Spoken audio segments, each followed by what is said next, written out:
Hello, everybody. Uh, so I have never played Doki Literature Club before.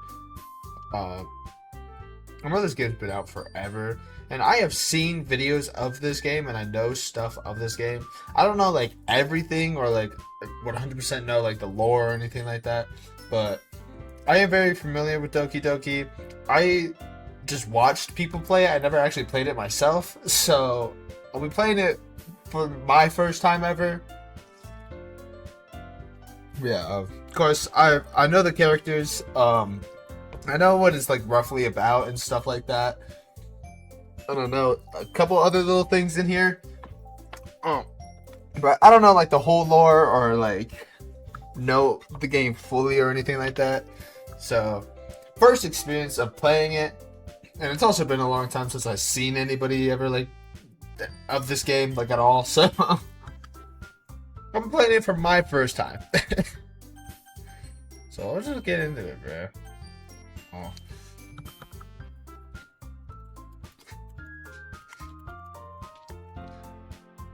Good enough. Hey! I see an annoying girl running towards me from the distance, waving her arms in the air like she's totally oblivious to any attention she might draw to herself. Interesting. That girl is Sayori, my neighbor and good friends since we were children. Yeah, I know Sayori. You know, the kind of friend you'd never see yourself making today, but it just kind of works out because you've known each other for so long. Yeah, I get it, bro. We used to walk to school together on days like this, but starting around high school, we would oversleep more and more frequently, and I would get tired of waiting up. You know, fair enough. But if she's going to chase after me like this, I almost feel better off running away. You know, fair enough. However, I just sigh and idle in front of the crosswalk and let Sayori catch up to me. Sayori. Whatever you... I am not gonna have like good voices. You know, I'll try. I'm going to try my voices out for these characters since it's this type of game. All right. So we'll give it a shot. All right. So don't mind me. Also, my mouth is like in fucking pain. I don't know why. Also, hold up.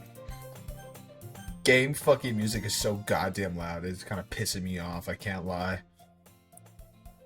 Like, it's good background music and stuff, but it's just like, it just pisses me off because it's so fucking loud. I'll turn it up for you guys at least.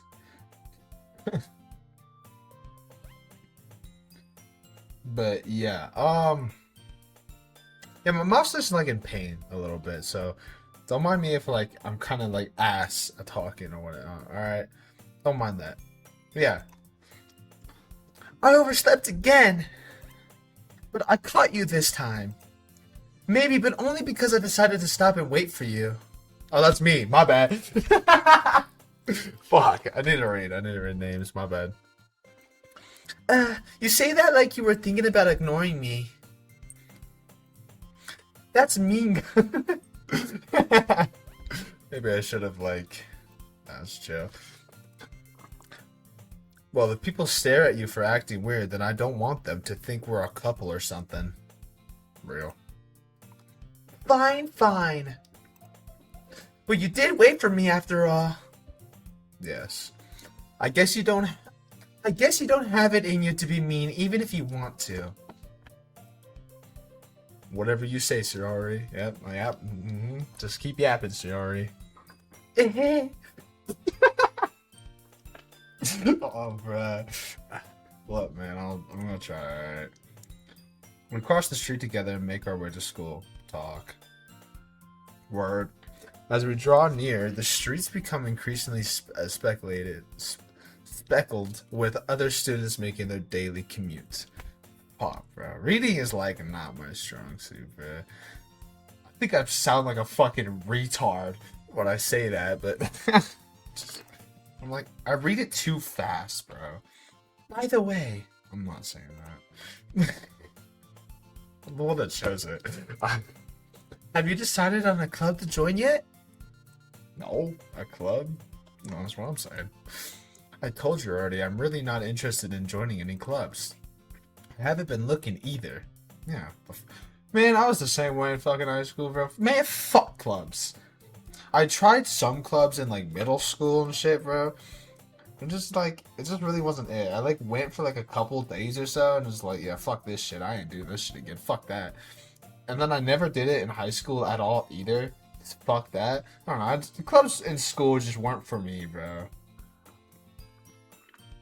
Even if it was like about something that I was interested, I think it's also just due to like my poor social skills and stuff. Like I'm such an introvert and have such poor social skills, bro.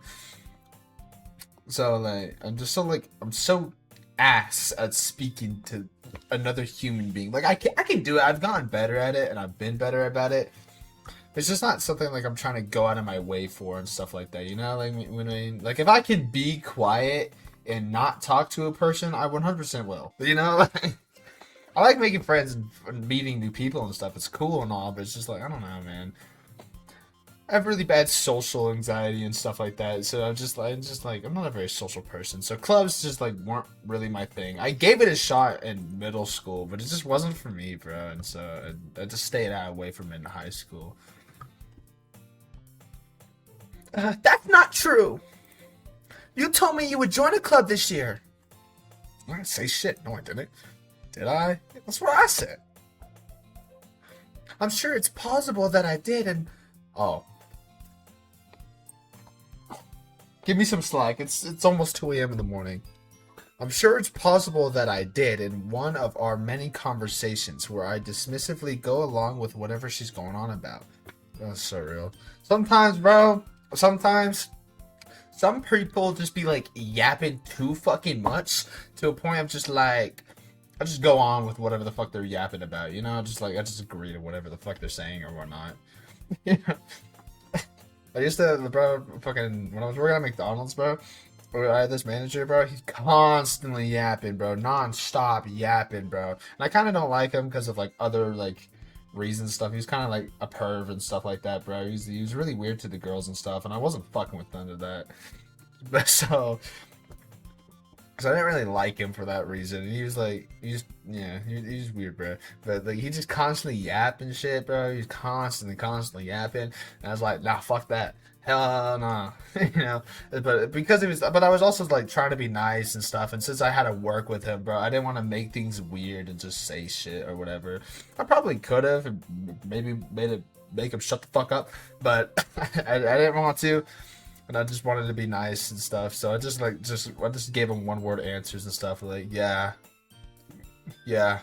cool, that's cool, dope, whatever, you know, like just stuff like that, you know, one word answers and shit, bro. Shiori likes to worry a little too much about me when I'm perfectly content, just getting by on the average while spending my free time on games and anime. You're so fucking real. Chat, that is so real. Games and anime, bro. Honestly, all I ever need in life. I was talking about how I'm worried that you won't learn how to socialize or have any skills before college. I just got called out. I was just yapping about this. I was just yapping.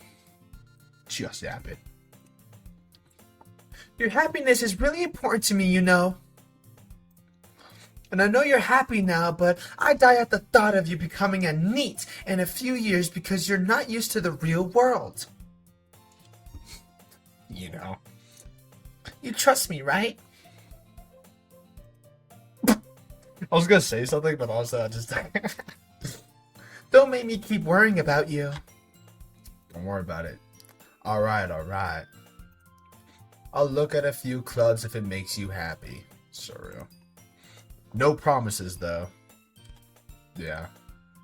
Will you at least promise me you'll try a little? Yes, bro. Yes. Relax, Yori. Yeah, I guess I'll promise you that. Yay! Why do I let myself get lectured by such a carefree girl? It's okay, me too, bro. Me too. Just let shit happen, bro. I like realized that I'm never gonna win these arguments and stuff, so I just like let it happen, you know. I just let them continue.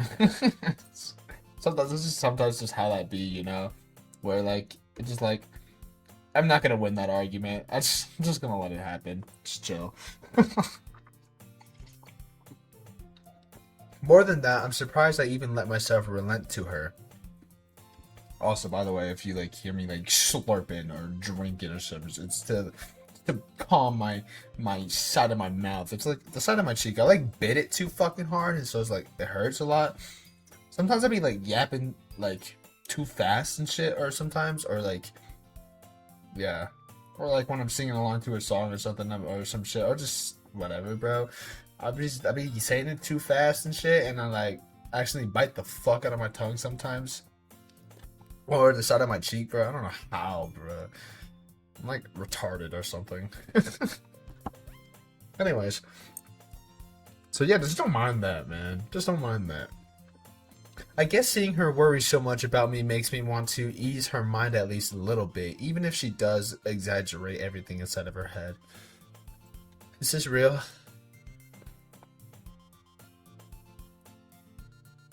The school day is as ordinary as ever, and is over before I know it. Real. After I pack up my things, I stare blankly at the wall, looking for an ounce of motivation. This is real. Clubs. Yeah. Sayori wants me to check out some clubs. Yes. I guess I have no choice but to start with the anime club. Hello! Oh, not Sayori.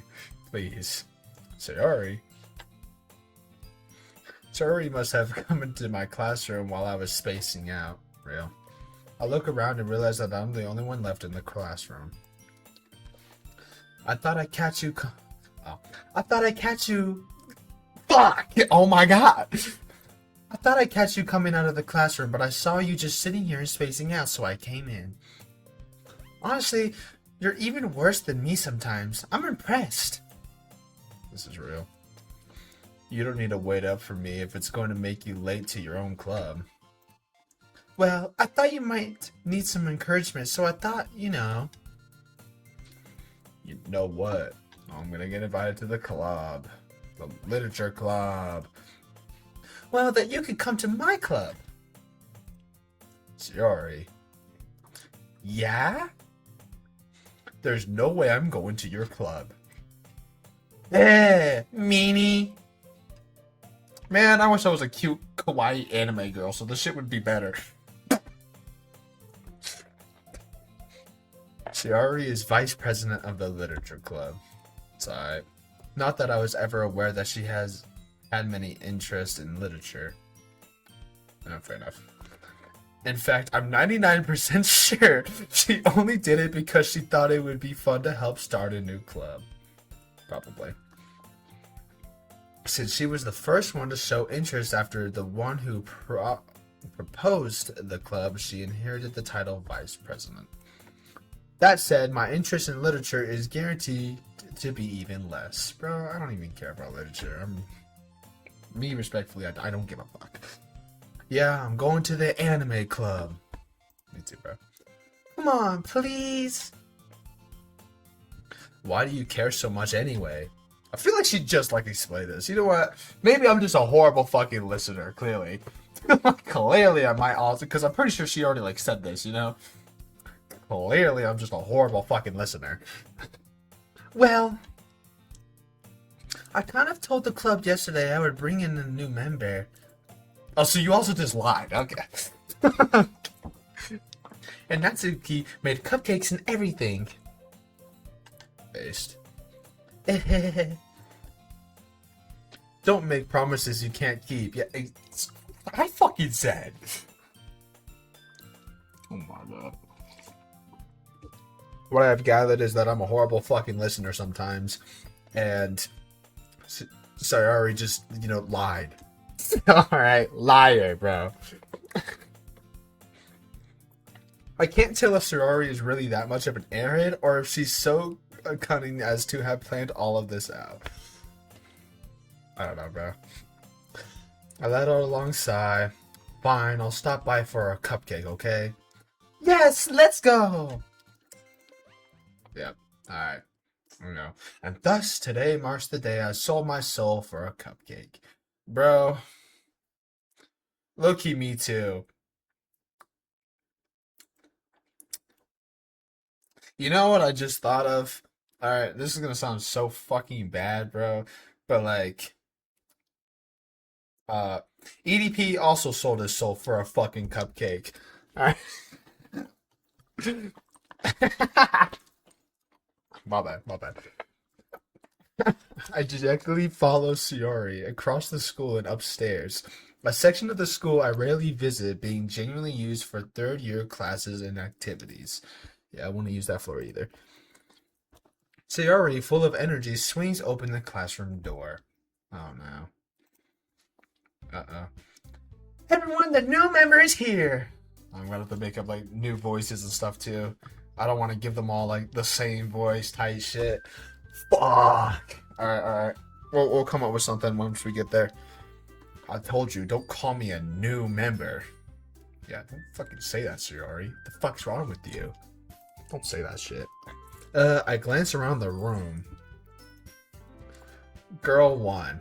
That's Yuri. Welcome to the Literature Club. It's a pleasure meeting you. I think that's good. I think that fits Yuri.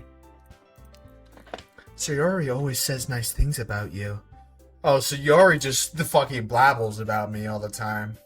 No, that's usually how like somebody like shows interest in you and stuff. It's when they just talk about you so often sometimes. Not all the time. Depends, you know? Depends. It depends. You know what I mean? Like, it depends on what it is and who it is and stuff. You know what I mean? Some cases, like, it's because they show interest and stuff, or it's just because, like, they think you're, like, dope or something. You know what I mean? Or they talk shit about you. One of the two. Alright. Natsuki.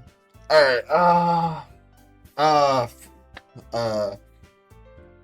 seriously? You brought a boy? Is that good? So ass. This video's cringe, bro. Way to kill that atmosphere. She's got sass. That's why she's the best one, bro. Oh, and we have Monica.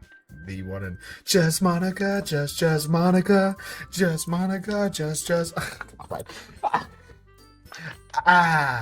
What a nice surprise. Yeah, that's good enough.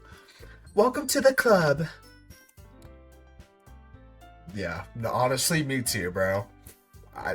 Women scare me. All words escape me in this situation. Me too. Me too. This club is full of incredibly cute girls. You know what? Not even wrong. Who pinged me? Hold up. I gotta check my Discord real quick. Oh, Flo. Oh, he's sending me Miles. Hold up. I seen this video.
Flo DMing me.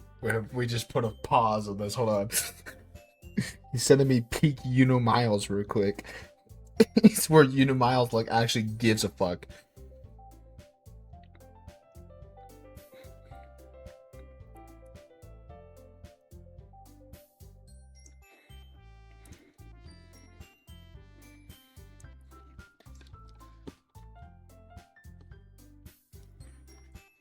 What are you looking at?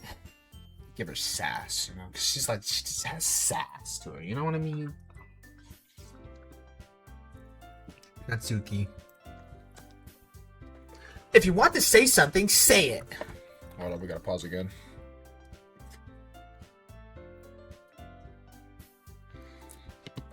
Anyways. Sorry. Sorry, I gave that sass. That's... Natsuki. Sass. See. You're the best one, bro. Oh God. Trust. The girl with the sour attitude, whose name is apparently Natsuki, is one I don't recognize. Also, sorry if I like low-key butcher names. I don't think I'm butchering them. I think I'm saying them correctly for the most part. But if I do, my bad. I'll get good. Her small fingers makes me think she's probably a first year. Well, I don't know. She is also the one who made cupcakes, according to Shiori. You can just ignore her when she gets moody. Based. Shiori says that quietly into my ear, then turns back towards the other girls.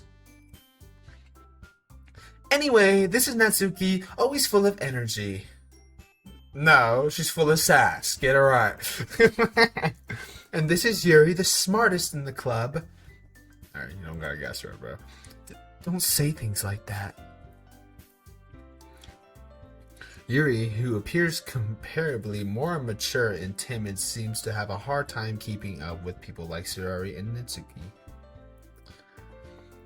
Oh well, it's nice to meet both of you. Yes. Yes.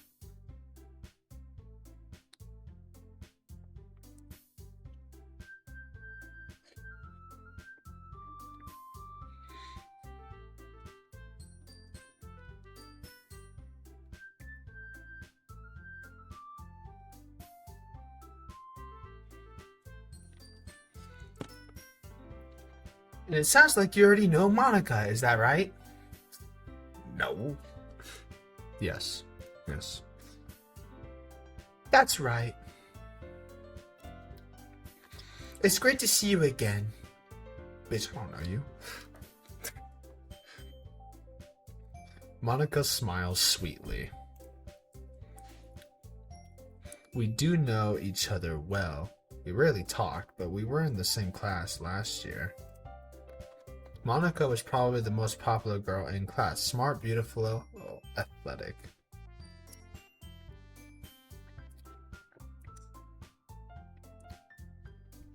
Fair enough. Basically, compared Adam... oh, someone put a Glock in my face. Basically, completely out of my league.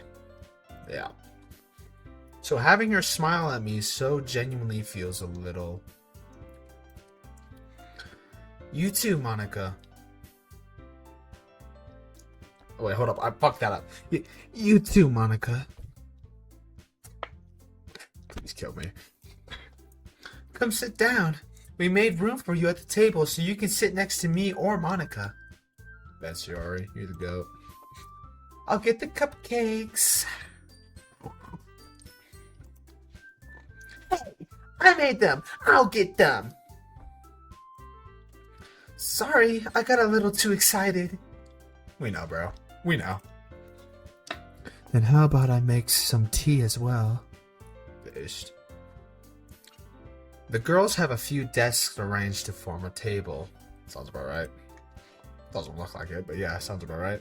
As you already mentioned, it's been wanted so that there's one space next to Monica and one space next to Shiori. Yeah. Natsuki and Yuri walk over to the corner of the room where Natsuki grabs a wrapped tray and Yuri opens the closet. taste.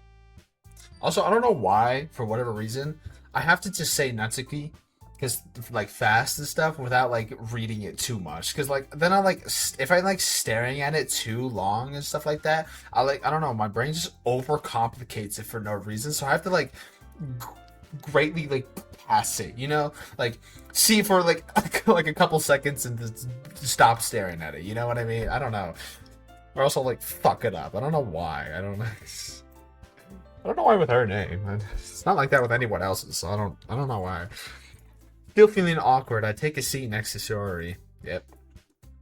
Natsuki proudly marches back to the table, tray in hand. Okay, are you ready? Yes. Ta-da! I'm not saying all that. No, I have to. Oh! I can't do that. Natsuki lifts the foil off the tray to reveal a dozen white, fluffy cupcakes decorated to look like little cats. Are they at least good looking? I gotta see a scene. They better look good. The whiskers are drawn with icing, and little pieces of chocolate were used to make ears. So cute! Editor me, please put the fucking clip of ISO Speed going, so cute! I had no idea you were so good at baking. Oh, wait, hold up. I had no idea you were so good at baking, Natsuki. Well, you know. Just hurry and take one. Sayori grabs one first, then Monica, I follow. It's delicious. Sayori talks with her mouth full and has already managed to get icing on her face. Oh, my bad. I turn the cupcake around in my fingers, looking for the best angle to take a bite. I don't know, eat one. Natsuki is quiet. I can't help but notice her sneaking glances in my direction. Let her, bro. Let her. Is she waiting for me to take a bite? Absolutely. I finally bite down. Nom nom nom. Nom nom nom. The icing is sweet and full of flavor. I wonder if she made it herself. Pretty sure she did. This is really good. I probably would say that to any cupcake. I'm a fat ass and just like cupcakes, you know. Thank you, Natsuki. Why are you thanking me? It's not like I... Haven't I heard this somewhere before? Made them for you or anything. Natsuki, what you trying to do after class, Natsuki? What you like? I thought you technically did, sir. You said. Well, maybe. But not for you know, you dummy. Alright. I gave up on Natsuki's weird logic and dismissed the conversation. Yeah. No, she wants you, bro. Me. Yuri returns to the table, carrying a tea set. She carefully places a teacup in front of each of us before setting it. Had a yawn. Before setting down the teapot next to the cupcake tray. Alright. You keep a whole tea set in this classroom? Don't worry, the teachers gave us permission. Alright. After all, doesn't a hot cup of tea help you enjoy a good book? Nerd! I guess. Don't let yourself get intimidated. Yuri's just trying to impress you. That's not true. Wait, she didn't even say that. That's not. Insulted, Yuri looks away. I meant that, you know. I believe you. Well, Well, tea and reading might not be a pastime for me, but I at least enjoy tea. Real. I'm glad. Yes. Yuri faintly smiles to herself in relief. Just risen up all the hugs. Monica raises an eyebrow, then smiles at me. So, what made you consider the literature club? Sorry, it's all her fucking fault. She forced this on me, bro. I didn't want to be it. I was afraid of this question. Me too, bro. It's alright. It's also Yuri. It's her fault. Slime her out.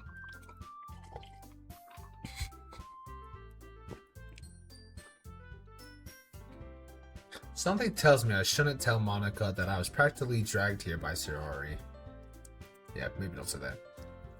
You know what? Good save.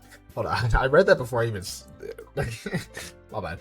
Well, I haven't joined any clubs yet, and Sirari seemed really happy here, so... that's a good excuse right there. That's okay. Don't be embarrassed.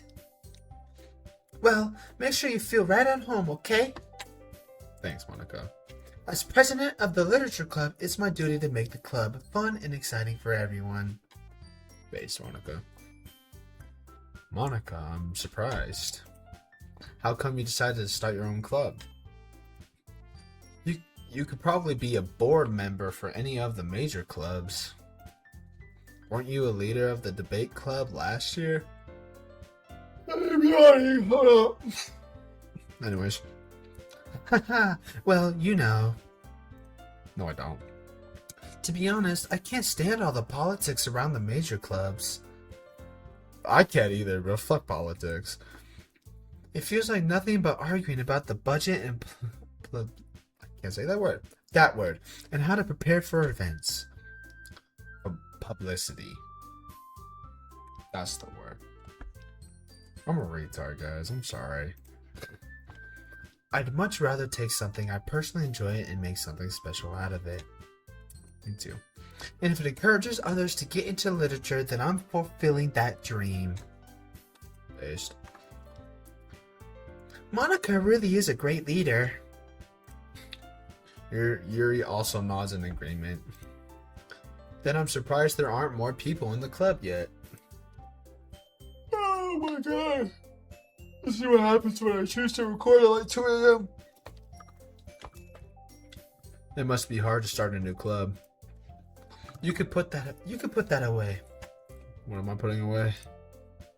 Not many people are very interested in putting out all the effort to start something brand new. That's true. Especially when it's something that doesn't grab your attention, like literature. You're right, fuck literature. You have to work hard to convince people that you're both fun and worthwhile. Fair enough. But it makes school events like the festival that much more important. I'm confident that we can all really grow this club before we graduate. Right, everyone? What are we doing? Yeah, this is getting boring as fuck. Yeah! We'll do our best. You know it! Everyone enthusiastically agrees. Such different girls, all interested in the same goal. Monica must have worked really hard just to find these three. Maybe that's why they were all so delighted by the idea of a new member joining. Probably. Though I still don't really know if I can keep up with their level of enthusiasm about literature. That's fucking literature, I wouldn't either. So, what kind of things do you like to read? I don't read. Well, considering how little I've read these past few years, I don't really have a good way of answering that. That's so real. Manga. Good save. Yeah, good save. This is real. Real. Yeah. I mutter quietly to myself, half joking. Such a dweeb. Natsuki's head suddenly perked up. Hey, what the fuck are you looking at? Looks like she wants to say something, but she keeps quiet. Not much of a reader, I guess. No. No. Well, that can change. Yeah. What am I saying?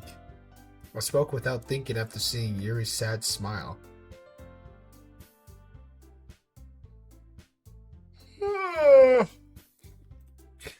Anyway, what about you, Yuri? Yeah, that's enough about me, bro. Well, let's see. Yuri traces the rims of her teacup with her fingers. My favorites are usually novels that build deep and complex fantasy worlds. The level of creativity and craftsmanship behind them is amazing to me. And telling a good story in such a foreign world is equally impressive. Yuri goes on, clearly passionate about her reading. Yes, she likes to read. I do know that about her. Oh, Yuri, she likes reading. She seems so reserved and timid since the moment I walked in, but it's obvious by the way her eyes light up. Why am I yawning for so? I'm not tired. Whatever, I guess. By the way her eyes light up that she finds her comfort in the world of books, not people. Can't even hate. But you know, I like a lot of things. Stories with deep psychological elements usually immerse me as well. Isn't it amazing how a writer can so deliberately take advantage of your own lack of imagination to completely throw you for a loop? I have too good of imagination. Anyway, I've been reading a lot of horror lately. Oh, W. Peak. I read horror book. I read a horror book once. We're not the same level. I desperately grasped something I could relate to at the minimal level.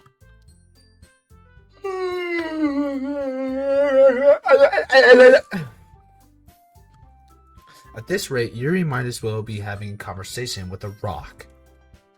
Yes. Yes. Really? I wouldn't have expected that, Yuri. For someone as gentle as you. My monitor just moved. I guess you could say that. But if a story makes me think or takes me to another world, then I really can't put it down. Oh, yeah. Surreal horror is often very successful at changing the way you look at the world, if only for a brief moment. Real. I hate horror. You're not the same, bro. Fuck out of here. Oh, why is that? Well, Natsuki's eyes dart over to me for a split second. Never mind. We're not the same, Natsuki. That's right. You usually like to write about cute things, don't you, Natsuki? What? What gives you that idea? You left a piece of scrap paper behind last club meeting. It looks like you were working on a poem called... Don't say it out loud! And give that back! Fine, fine. Your cupcakes, your poems. Everything you do is just as cute as you are. Oh, you're so fucking nice, Sorry. Shut the fuck up. Sorry sizzles up behind it. I've never seen that word in my life or ever heard of that. What the fuck? Fuck sizzles up. Alright. Maybe I have heard that. Sounds a little familiar. I don't know. Up behind Natsuki and puts her hands on her shoulders. I'm not cute. Debatable. Natsuki, you write your own poems? Well, I guess sometimes. It's tough, honestly. Why do you care? It's okay, me too, bro. I think that's impressive. Real.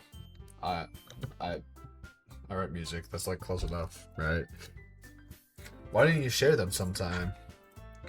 No. Rude.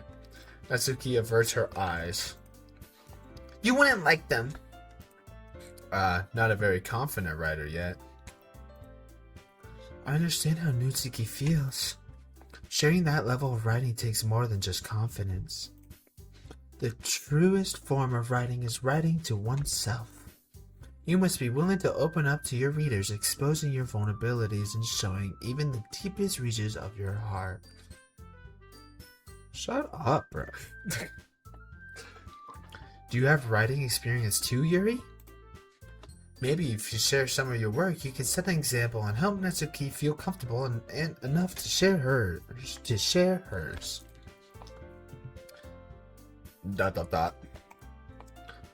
I guess it's the same for Yuri. Aw, I wanted to read everyone's poems. We all sit in silence for a moment. Okay. I have an idea, everyone. Question mark? Nat and Yuri. Yep. Natsuki and Yuri look quizzically at Monika. Let's all go home and write a poem of our own. Wow, you're so fucking smart, Monika. The next time we meet, we'll all share them with each other.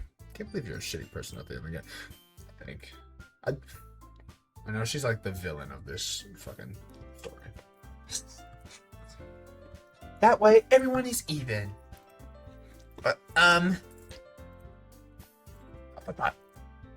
Sorry. Yeah, let's do it. Let's do it. Plus now that we have a new member, I think it will help us all get a little more comfortable with each other and strengthen the bond of the club. Isn't that right? No. Monika smiles warmly at me once again. Hold on, there's still one problem. I'm yawning, that's a fucking problem. What's that? Now that we're back to the original topic of me joining the club, I bluntly come forth with what's been on my mind the entire time. I never said I would join this club. Sorori may have convinced me to stop by, but I never made any decision. I still have other clubs to look at, and I lose my train of thought. Yeah, they're all upset about it, trust. All four girls stare back at me with dejected eyes, bro. Just destroyed their hearts, bro. But I'm sorry, I thought. Don't say my name, bro. You all. I'm defenseless against these girls. Bro. Me too, bro. Honestly, real. How am I supposed to make a clear-headed decision when it's like this? That's so fucking real, though. That is, if writing poems is the price I need to pay in order to spend every day with these beautiful girls. Me too, twin. Right. Okay, I've decided then. I'll join the literature club. One by one, the girls' eyes light up. Yeah, look at them, bro. Yes, I'm so happy! Sorori wraps her arms around me, jumping up and down. Don't touch me, bro. Don't touch me, Sorori. Sorori's cool, though. No, she's dope. Sorori's cool. Hey! You really did scare me for a moment. If you really just came for the cupcakes, I would be super pissed. About that. Sorry, don't still say nothing. Then that makes it official. Welcome to the literature club. Aw, thanks, I guess. Okay, everyone. I think with that, we can officially end today's meeting on a good note. Everyone remember tonight's assignment. Write a poem to bring to the next meeting so we can all share. Monika looks over at me once more. She's looking at me. I look forward to seeing how you express yourself. Yeah, it kind of goes something like...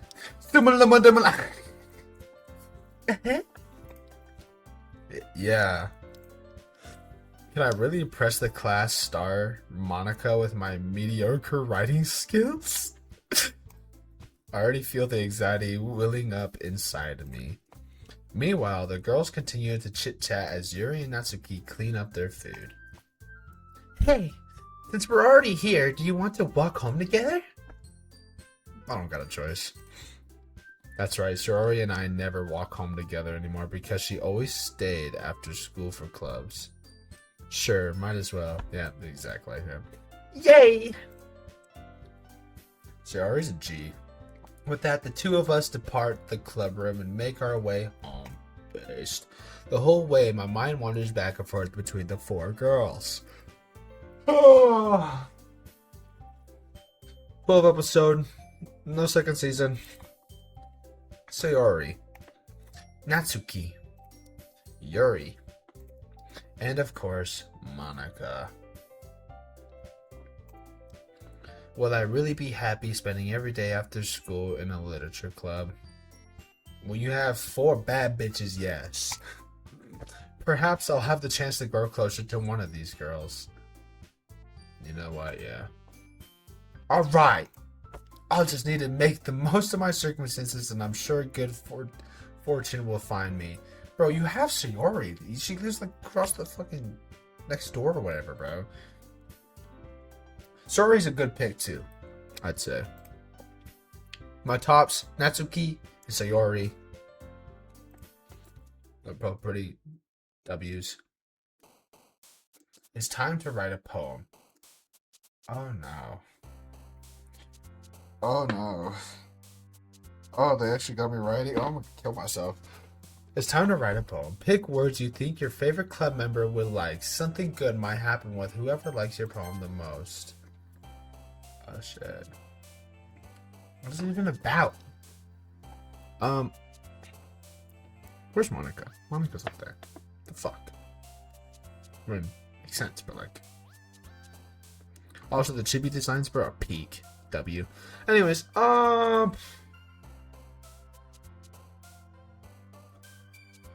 you know,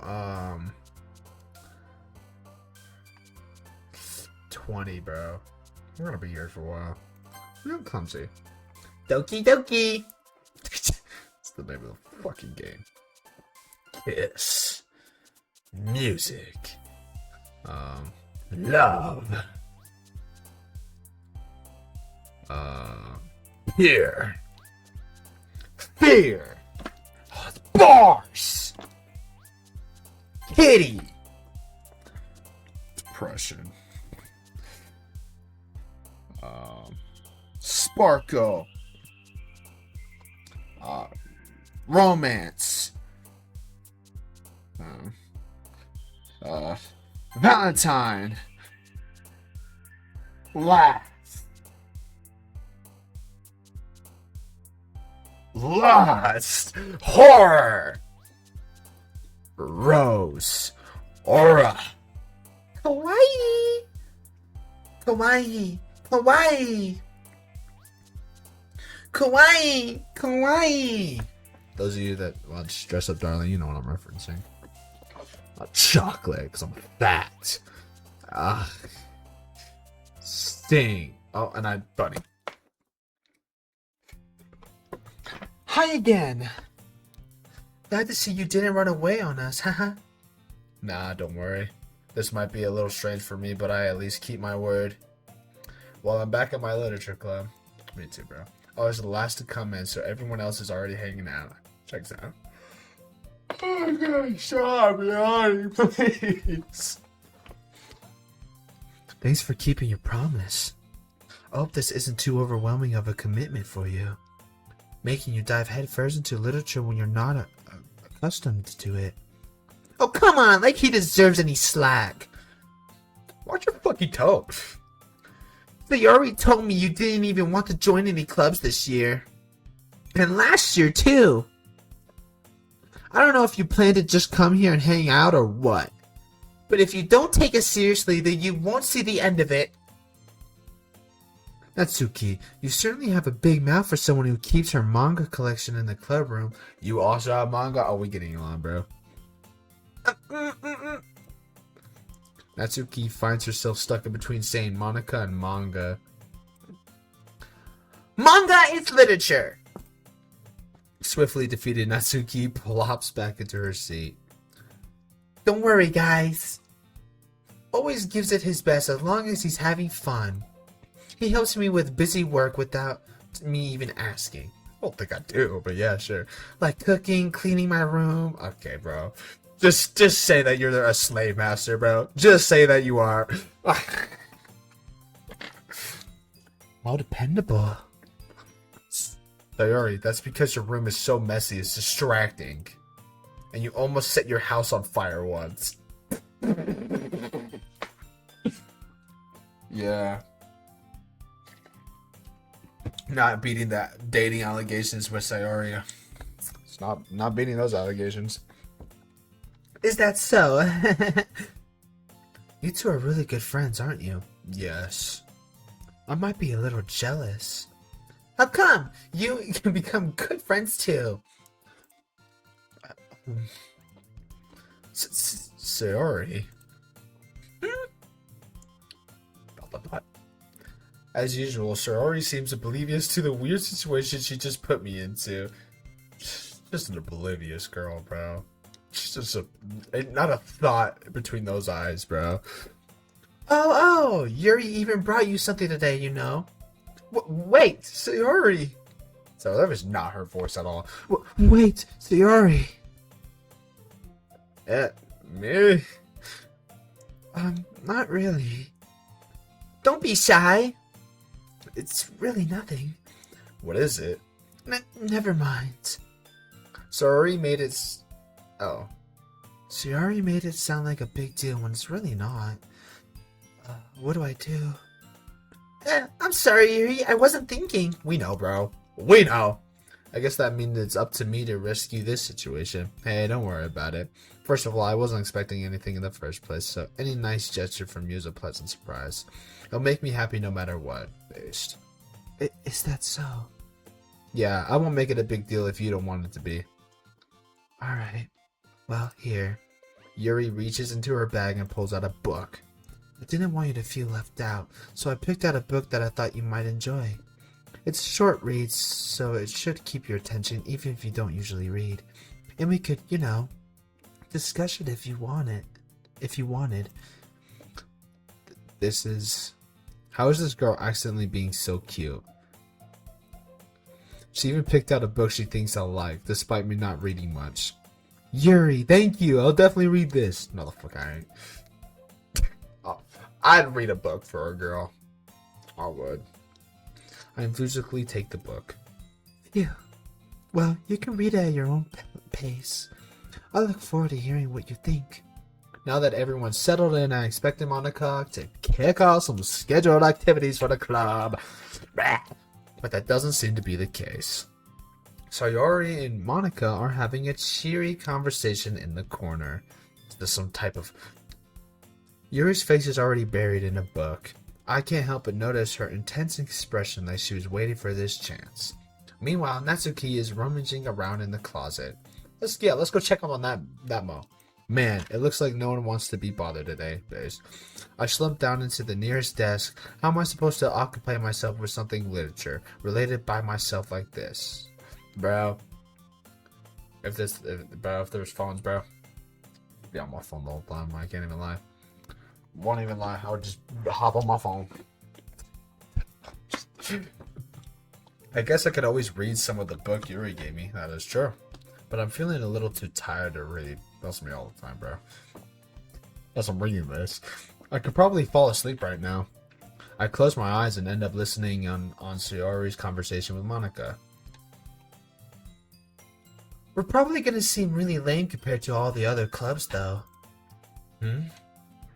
Well, we can't give up. The festival is our chance to show everyone what literature is all about. The problem is that the idea of literature club sounds too dense and intellectual. But it's not like that at all, you know. We just need a way of showing that to everyone. Something that speaks to their creative minds.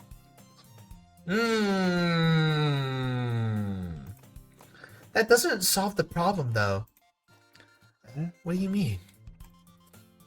Even if we come up with the most fun thing ever, nobody will come in the first place, even if it's a literature event. So it's more important to figure out how to get people to show up in the first place, you know? And after they come, we can do the thing to speak to their creative minds. What's this? Sayori is taking this really seriously. It's rare to hear her deliberating like this. That's a good point. In that case, do you think food will do the trick? What kind? Well, I guess we could. Cupcakes! Good thinking. Natsuki would love to do that. Yes. You're right. Natsuki makes the best cupcakes. That works out perfectly. That wasn't why you suggested it? Bro, she doesn't think, bro. She's just like retarded. I don't know. Sayori just doesn't think things like that, bro. She's just in her own world, bro. Cupcakes speak to my creative tummy. Badass. What the thought? Cupcakes it is then. I'm hungry. Anyway, we still need to work out the details of the event itself. I find myself smiling.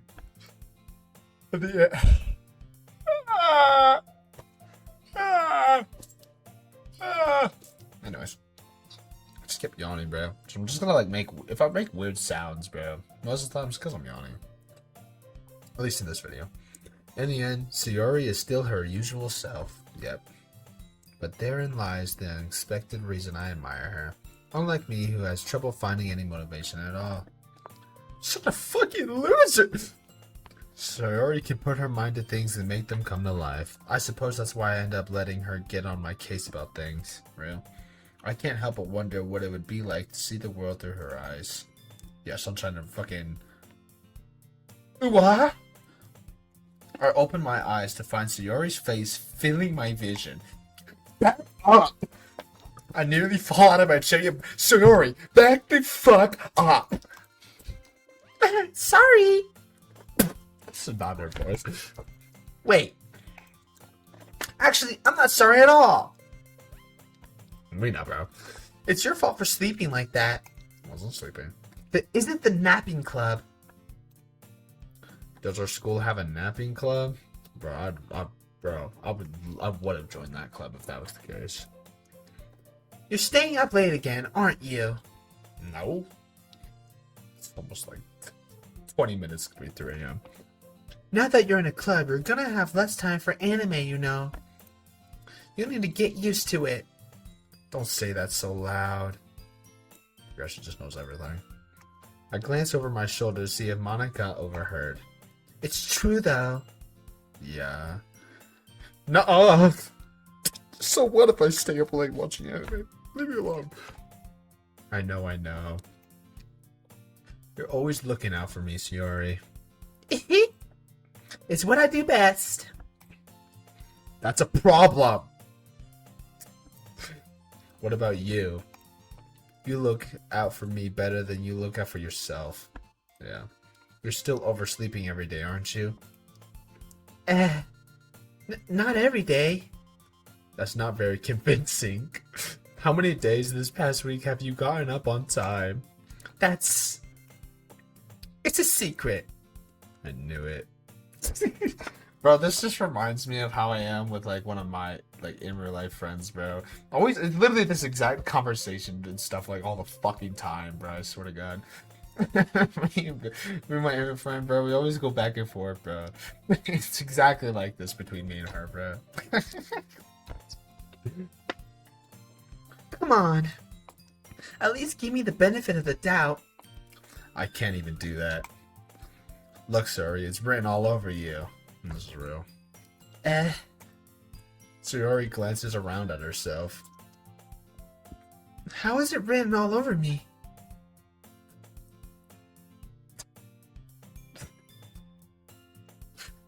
You were clearly in a rush this morning. Look, your hair is sticking out all around here. I run my fingertips down the side of Sayori's hair, trying to straighten it out. Man, you really need a brush for this. My hair is just really hard to get right. I won't fall for that. There's more than just your hair. Look, your bow isn't straight either. And there's a toothpaste stain on your collar right here. I try to wipe off the stain with my finger. But nobody would even notice that. Of course they would. Yeah. Nobody's gonna tell you about it because they don't want to embarrass you. Fortunately, I really don't care about that. Hey, you meanie. You don't even keep your blazer buttoned up. Seriously, Sayori. Why'd you think you don't have a boyfriend yet? Damn. Damn. I would date Sayori. Look-y. Sayori's a pretty good pick. Eh? That's super mean. Sorry, but you'll thank me later. I start to button her blazer from the bottom. Once you see how much better it looks, you'll change your mind. Oh damn, what an angle. What a W angle we have here. This is so funny. What is? Well, I was just thinking how weird it is to have a friend who does these kind of things. Nuh-uh. Eh? Nah, we're just good friends like that. Don't say that! Yeah, exactly. Don't say that! Sorry! Just fuck up. Don't say shit like that. Don't say that. This is normal. Trust. Trust. Definitely not like on almost levels of couple things. No. Nah. Honestly, it's not too weird. It's not too bad. Friends do that for the most part. At least in my experiences, I've had this happen a lot and stuff. Especially when I'm friends with the girls, bro. For whatever, girls and stuff, they just like, they get very touchy. You know what I mean? I don't know.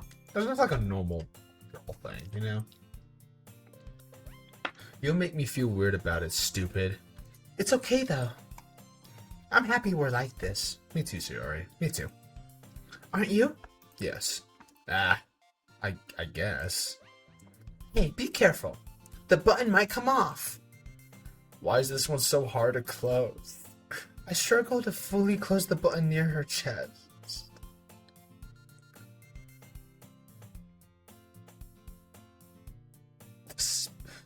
Editor me, put the speed face. You know the speed face. Mom's kinda homeless speed face. Does this thing even fit you properly? It did when I bought it. Sigh. Sorry, that's more of a sigh. If you ever buttoned it, you would have noticed sooner that it doesn't fit you anymore. It's all the damn cupcakes. That's what I would have said. What are you smiling about? It means my boobs got bigger again. Don't say that out loud. Anyway, you look much better now, so... Why does it feel strange to see Sayori's blazer buttoned up like that? I don't know. But it's so stuffy. Ooh. It's not worth it at all. Sayori hastily unbuttons her blazer once more. Phew. That's so much better. Sayori puts her arm out and twirls around. So if I keep it unbuttoned, then I won't get a boyfriend, right? What kind of logic is that? Now why are you saying that like it's a good thing? Because if I had a boyfriend, then he wouldn't even let you do things like this. No, that might be a good point. There's a point. And you take care of me better than anyone else would anyway. So that's why I'm keeping it unbuttoned. Stop saying all these embarrassing things. Shut the fuck up, Sayori. Eh? I didn't say anything embarrassing. Jeez. Well, I'm thinking. Well, anyway, just focus on trying to wake up a little earlier. Only if you focus on going to bed earlier. Fine. Well, I said! Oh my god. Fine, fine. It's a deal. I guess we really are better at taking care of each other than we are at taking care of ourselves. Yeah, I guess so, huh? Yeah. So maybe you should come wake me up in the morning. Okay, bro. You're doing it again, Sayori. But I was joking that time. Man, it's impossible to tell with you sometimes. Okay, everyone. Monica suddenly calls out. Why don't we share the poems we wrote now? Yay! I can't wait to read yours. Yeah, same. I fail to sound enthusiastic because Sayori still trots away to retrieve her poem. By the way, did you remember to write a poem last night? Yeah. My relaxation ends. I can't believe I agreed to do something so embarrassing. I can't wait to read it too. I don't even know what I wrote. I couldn't really find much inspiration since I've never really done this before. Well, now that everyone's ready, why don't you find someone to share with?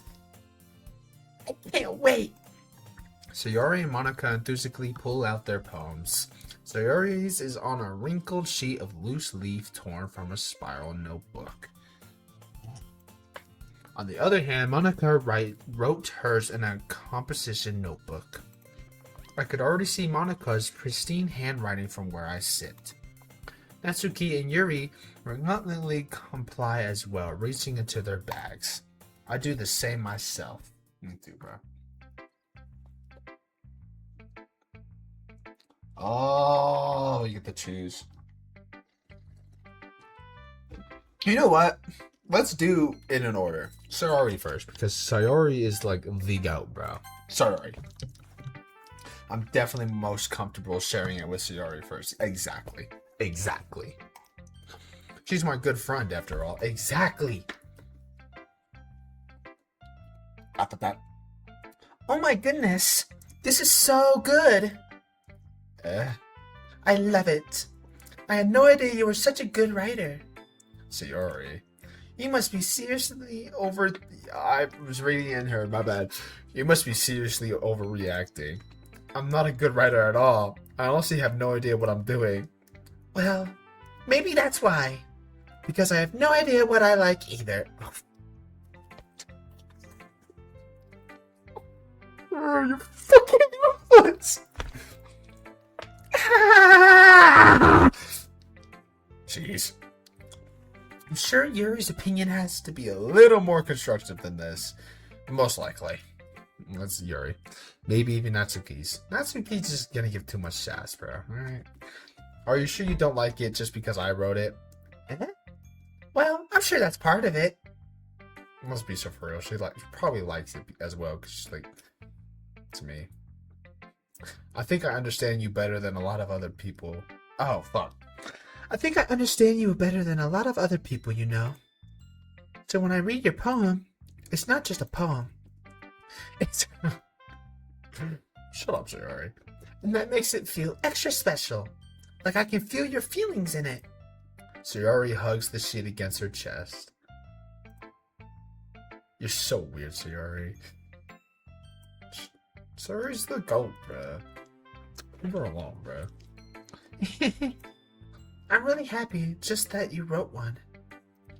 It just reminds me of how you're really part of the club now. Not to mention the fact that I'm standing in front of you in the club room. Well, of course. I'm not really into it yet, but that doesn't mean I'll break my promise. See, it's like I said before. Deep down, you're not selfish at all, you know? Trying new things like this for other people. That's something that only real good people do. Thanks, Sayori. Yeah, thanks, bro. I'm not sure if Sayori sees the full picture of my motive here. Then again, I can't deny that she's part of the reason I joined. It's true. It's also true. Knowing how much this means to her and all. Yeah, and I'm gonna make sure you have lots of fun here, okay? That will be my way of thanking you. Alright, I'm going to hold you to that then. Yay! Now you read my poem too, right? Don't worry, I'm really bad at this. Hee. We'll see about that. Oh, fuck. I read. Dear sunshine, the way you glow through my blinds in the morning, it makes me feel like you missed me. Kissing my forehead to help me out of bed, making me rub the sleepy from my eyes. Are you asking me to come out and play? Are you trusting me to wish away a rainy day? I look above, the sky is blue. It's a secret, but I trust you too. If it wasn't for you, I could sleep forever, but I'm not mad. I want breakfast. Such a Sayori type of fucking writing, bro. Jesus.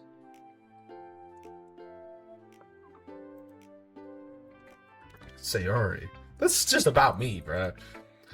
This is just a guess, but did you wait until this morning to write this? Or that too. You know, that's... No! Just a little bit. You can't answer just a little bit to a yes or no question. I forgot to do it last night. Well, at least that makes me feel a little better about myself.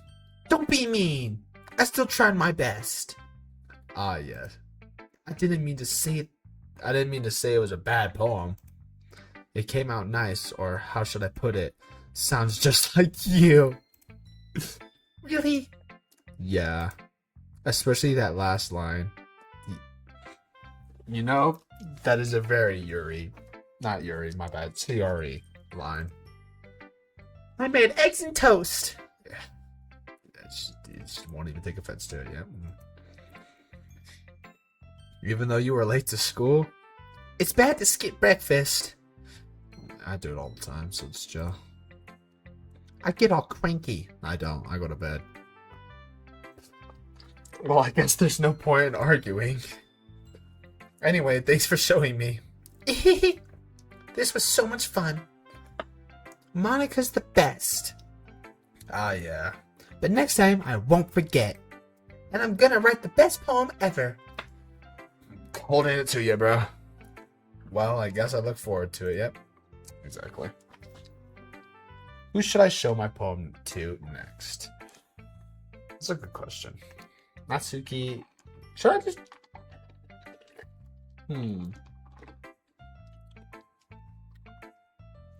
Which one I feel like I have a better connection with Yuri. So and she'll probably like give it like actual criticism, you know, because it's Yuri. And I also don't have to like talk like loud or obnoxiously either. I get to like be more moderate, you know. Yuri stares at the poem.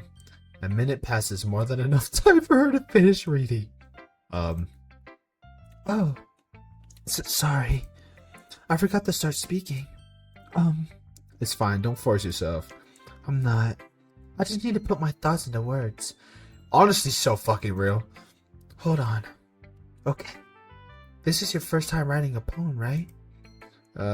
Yeah. Why do you ask? I'm just making sure. I guess that it might be after reading through it. Ah, so it's that bad. No! Did I just raise my voice? Ooh, I'm sorry. Yuri buries her face in her hands. I couldn't help but notice that it's been several minutes and we really haven't gotten anywhere. It might take Yuri a while to get used to new people. That's real. It's fine, I really didn't notice. What were you saying? Right, it's just that there are specific writing habits that are usually typical of new writers, and having been through that myself, I kind of learned to pick up on them. I think the most noticeable thing I recognize in new writers is that they try to make their style very deliberate. In other words, they tend to pick a writing style separate from the topic matter, and they form-fit the two together. The end result is that both the style and the expressiveness are weakened. Once Yuri finds her train of thought, it's as if her demeanor totally changes. Her stammering is completely gone and she sounds like an expert. Of course, that's not something you can be blamed for. There are so many different skills and techniques that go into writing even a simple poem. Not just finding them and building them, but getting them to work together is probably the most challenging part. It might take you some time, but it all comes from practice and learning by example and trying new things. I also hope that everyone else in the club gives you valuable feedback. Natsuki can be a little bit biased though. Biased? How? Um, well, never mind. I shouldn't be talking about people like that. Sorry. It's fine. I'm not sure if Yuri's apologizing to herself, to me, or Natsuki. I don't know. Do you mind if I read your poem now? Please do. I'd love to share my thought process behind it. Yuri smiles dreamily as if that's a rare opportunity for her. Which itself is kind of funny. I just laughed. So yeah. After all, isn't this supposed to be a literature club? Oh fuck, she writes in cursive. I'm gonna give it the best I can. So Yuri wasn't like this. Ghost under the light. What the fuck is that? The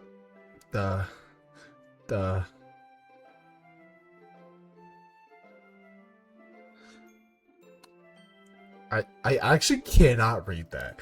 I don't know what that says. I don't know what that first letter is supposed to be. Hold on. I actually so acid. I can't read, bro. I was like, I was taught a little bit of cursive and how to write it and stuff like that. A little bit in like 3rd grade. Never again after that. That was the only time, bro. I don't remember shit of cursive, bro. It's just cursive writing and stuff, you know? It's like, obviously it's my language and everything, but it's just like, bro, I can't read it for shit, bro. I'm sorry, bro. I'm so stupid. I'm such an idiot. Holy fuck. The tendrils, I think is what that says, of my hair illuminate beneath the amber glow. Bathing. It must be this one. The last remaining street light to have withstood the test of time. The last yet to be replaced by the sickening blue-green. I deal with that fucking word a lot, especially in arts and stuff like that, bro, and I just don't say it right. Of the future, I bathe, calm breathing air of the present, but living in the past. The light flickers. I flicker back.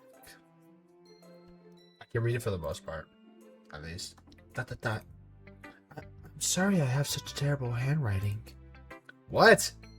I wasn't thinking that at all. But it took you a long time to read. It's because I'm asif. Oh my god, bro. Just got called out. Well, I just don't read script very often. I actually think your handwriting is pretty. That's a relief. Also, I like the poem. Even though it's short, it was really descriptive. It wasn't too short? I usually write longer poems. Not at all. I'm really glad you like it. I'll be honest, since it's our first time sharing, I wanted to write something a little more mild. Something easy to just digest, I suppose. Are you into ghosts, Yuri? Uh-huh. Actually, the story isn't about a ghost at all. Really? I must have totally missed the point. Well, I suppose you did only glance over it after all. But remember that poets often express their own thoughts, feelings, and experiences in their work. They usually do more than tell a simple story or paint a picture. In this case, perhaps the subject of the poem is only being symbolic compared to a ghost. Still by me. Lingering in her last remaining place of comfort, unable to let go of the past, and soon to be left with nothing. That's a lot more solemn putting it that way. I hadn't even thought of that. That's impressive. It's nothing, really. Well, it makes me happy that you think that. Just remember that it won't be long before you pick up on these things, too. Yeah, maybe you're right. I guess I'll have to keep trying. I'm counting on you. Thanks, bro. Alright. Just Monica. No, not Monica, bro. Natsuki. We'll do Natsuki. Question mark? Well, it's about what I expected from someone like you. That's a little blunt. Well, excuse me. It's not like I said it was bad. It just didn't evoke any emotions. So basically, it's not cute enough for your tastes. Do you want to get smacked? I'll pass. sigh. Well, anyway, I guess I need to show you mine. Not that you'll like it. Eagles can fly, monkeys can climb, crickets can leap, horses can race, owls can seek, cheetahs can run, eagles can fly, people can try, but that's about it. Chat, this is bars. Yeah. I told you that you weren't gonna like it. I like it. What? Just be honest. I am. Why are you so convinced that I wouldn't like it? Well, because everyone in high school thinks that writing has to be all I can't say that. and stuff. So people don't even take my writing seriously. But isn't the point of poems for people to express themselves? Your writing style wouldn't make your message any less valid. Yes, exactly. I like when it's easy to read, but it hits you hard. Like in this poem. Seeing everyone around you do great things can be really disheartening. So I decided to write about it. Yeah, I understand. The other nice thing about simple writing is that it puts more weight on the wordplay. Like I set up for a rhythm, for a rhyme at the end, but then made it fall flat on purpose. It helps bring out the feelings in the last line. So you did. I guess more went into that than I realized. That's what it means to be a pro. I'm glad you learned something. Didn't expect that from the youngest one here, did you? Yeah, I guess not. I decided to humor her with that last comment. I don't really care how old everyone is, but if Natsuki is feeling proud, then I won't take that away from her. Based. Then, the last one, Monica. Hi. Having a good time so far? Ah, yeah. Good. Glad to hear it. By the way, since you're new and everything, if you ever have any suggestions for the club, like new activities or things we could do better, I'm always listening. Don't be afraid to bring things up, okay? Alright, I'll keep that in mind. Of course. Of course I'll be afraid to bring things up. Yeah, exactly. Me too, bro. This is so me core. So me core. I'm much better off just going with the flow until I'm more settled in. Exactly. Me coded, bro. Me coded. Anyway, want to share your poem with me? It's kind of embarrassing, but I guess I have to. Don't worry. We're all a little embarrassed today, you know. But isn't that the sort of barrier that we'll all learn to get past soon? Yeah, that's true. I hand Monica my poem. I like this one. It makes me think of something Sayori would like. Is that so? You're fucking right, so you already fucking loved it. I don't know, it's just like stupid or something. You and Sayori are really good friends, right? I wouldn't be surprised if you had those sort of things in common. Well, we may be good friends, but Sayori and I are actually really different. Well, that may be the case, but maybe there are also some similarities that you wouldn't expect. The way she talks about you, it sounds like the two of you really care about each other's well-being. Even if you show it in different ways, it ends up being more similar than you think. That is true. So I think that's the kind of vibe I get when reading your poem. You sure you're not reading into it too much? I could be. Oh gosh, that sounds like Yuri. But in any case, Sayori's writing has kind of a gentle feel to it. I could tell that she likes exploring with emotions like happiness and sadness. Who knew that someone so happy would enjoy sad things too? Yeah, that's totally unexpected. Well, to each their own. And you shouldn't be afraid to experiment a little bit either. I'm sure I'll end up trying different things a lot. It could take a while before I feel comfortable doing this. That's okay. I love to see you try new things. That's the best way to find the kind of style that suits you. Everyone else might be a little bit biased towards their own kinds of styles, but I'll always help you find what suits you the most. So don't force yourself to write the way everyone else wants you to write. It's not like you have to worry about impressing them or anything. Ahaha. Anyway, do you want to read my poem now? Don't worry, I'm not very good. You sound pretty confident for someone who claims to not be very good. Well, that's because I have to sound confident. That doesn't mean I always feel that way, you know. I see. Well, let's read it then. Oh my goodness gracious. Hole in wall. It couldn't have been me. Seeing the direction spackled protrudes. A noisy neighbor, an angry boyfriend. I'll never know. I wasn't home. I peer inside for a clue. No, I can't see. I reel, blind, like a film left out in the sun. But it's too late. He retains. I don't know what the fuck that word is, to be honest with you. Already scorched with a permanent copy of the meaningless image. It's just a little hole. It wasn't too bright. It was too deep, stretching forever into everything. A hole of infinite choices. I realize now that I wasn't looking in. I was looking out. And he, on the other side, was looking in. Bro, my English teachers would have loved you, Monica. Double spacing, the fucking title. You got decently long and stuff, bro. Correct punctuation and everything and commas and stuff, bro. My English teachers would have ate this shit up. All right. So, what do you think? It's very freeform, if that's what you call it. Sorry, I'm not really the right person to ask for feedback. It's okay. Yeah, that kind of style has gotten pretty popular nowadays. That is, a lot of poems have been putting emphasis on timing between words and lines. To be honest, bro, even when I'm like writing normally and stuff, I just do that. I like put commas. I don't put like correct punctuations and stuff like that. I don't do any of that, but I do put commas and stuff like that to like split apart my words and sentences and stuff. I do that.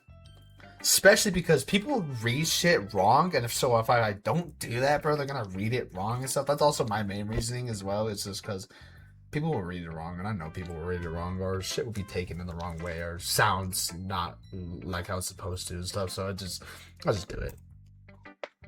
When performed out loud, it can be really powerful. What was the inspiration behind this one? Well, I'm not sure if I know how to put it.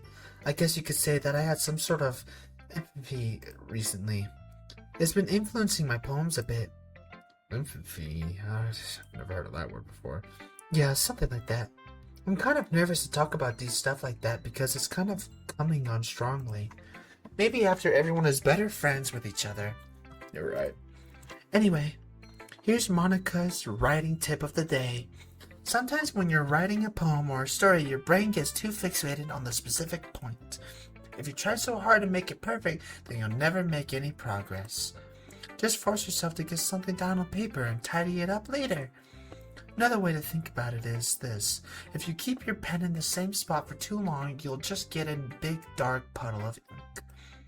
So just move your hand and go with the flow. That's my advice for today. Wow, what a sweetheart. Hope nothing bad happens. Thanks for listening.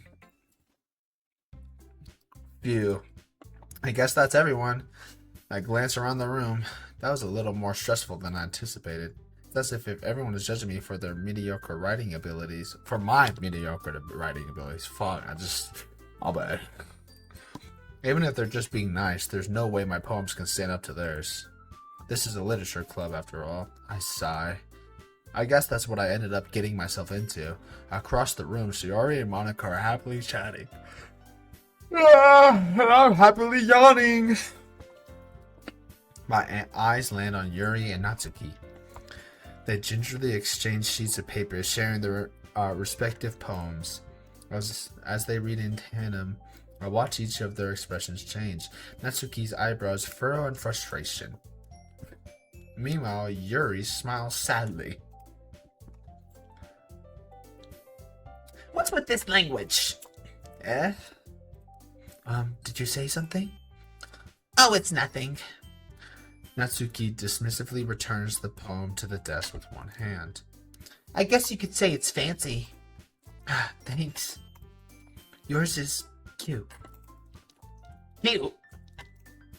Did you completely miss the symbolism or something? It's clearly about the feeling of giving up. How can that be cute? I know that. I just meant the language, I guess. I was trying to say something nice. Eh? You mean you have to try that hard to come up with something nice to say? Thanks, but it really didn't come out nice at all. Well, I do have a couple suggestions. If I was looking for suggestions, I would have asked someone who actually liked it. Which people did, by the way. Sayori liked it. And did too. So based on that, I'll gladly give some suggestions of my own. First of all, excuse me, I appreciate the offer, but I've spent a long time in establishing my writing style. I don't expect it to change anytime soon, unless, of course, I come across something particularly inspiring. Which I haven't yet. I liked my poem too, you know. He even told me he was impressed by it. Natsuki suddenly stands up. Oh, I didn't realize you were so invested in trying to impress our new member, Yuri. Huh? That's not what I... You're just... Yuri stands up as well. Maybe you're just jealous that appreciates my advice more than he appreciated yours. Huh? And how do you know he didn't appreciate my advice more? Are you that full of yourself? No. If I was full of myself, I would deliberately go out of my way to make everything I do overly cutesy. Damn.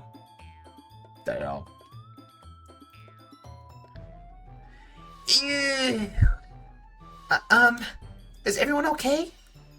Well, you know what? I wasn't the ones whose boobs magically grew a size bigger as soon as started showing up.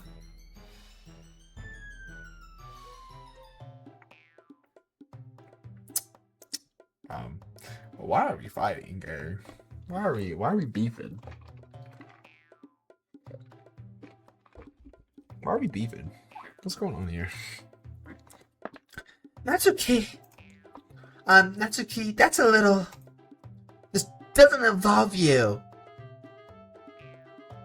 They both said that, by the way. I don't like fighting, guys. Suddenly, both girls turned towards me as if they just noticed I was standing there. She's just trying to make me look bad. It's not true. She started it. If she could get over herself and learn to appreciate that simple writing is more effective, then this wouldn't have happened in the first place. What's the point in making your poems all convoluted for no reason? The meaning should jump out at the reader, not force them to have to figure it out. Help me explain that to her. Wait, there's a reason we have so many deep and expressive words in our language. It's the only way to convey complex feelings and meanings the most effectively. Avoiding them is not only unnecessarily limiting yourself, it's also a waste. You understand that, right? Well? How did I get dragged into this in the first place? That's what I'm saying. Honestly, alright. Real honest opinion, both is acceptable, honestly. Like, some people obviously choose to be more complex with it, while others are more, straightforward and stuff like that. Like, Natsuki, So honestly, like, both are valid. Like, both are super valid and completely understand in both worlds. It's the same case in music as well, and rap and stuff like that too. Like, I'm more thinking rap because I'm more known for the rap and stuff like that. But it's like the same thing. You know what I mean? It's more like, let's take like lyrical rap, right? Like Eminem type shit or stuff, that's more like complex writing and stuff, and more of like, or Kendrick Lamar or like J. Cole or any of them, you know what I mean? More like complex writing kind of stuff, and not as straightforward and stuff, and have more rhythm and more like lines, and you know what I'm talking about. I can't. There's like specific words for that. I'm just like too stupid to say them. I also just don't know them. Again, too stupid to say them, but like, they just have more complexity to them, you know what I mean? And then there's like mumble rap or something, like that, like XXXTentacion. I'm not saying that X like entirely wasn't like lyrical at times and stuff, but a lot of his other music was pretty like straightforward stuff and stuff, you know what I mean? So it's just like both are good in both different ways and stuff like that, you know what I mean? Both are valid. Both are valid. It's not like I know anything about writing, but whoever I agree with, they'll probably think more highly of me. Help me, Sayori! Natsuki, Yuri. Bro, honestly, both of them are valid, I can't lie. Sorry, help me. Natsuki. Natsuki glares at me, drying up any words I had in my mouth. So instead, I turn to Yuri. Yuri. But Yuri's expression is defenseless, that I can't bring myself to say anything to her. Sayori! Eh? Yeah. Everyone's fighting is making Sayori uncomfortable. How can the two of you keep fighting when you know you're making your friend feel like this? Well, that's her problem. This isn't about her. I agree. It's unfair for others to interject their own feelings into our conflict. Yeah, unless Sayori wants to tell Yuri what a stuck-up jerk she's being. She would never. It's your immaturity that's made her upset in the first place. Excuse me? Bro, we were so close to fixing it. God damn it. Are you listening to yourself? This is exactly why. Exactly why nobody likes... Stop! Stop!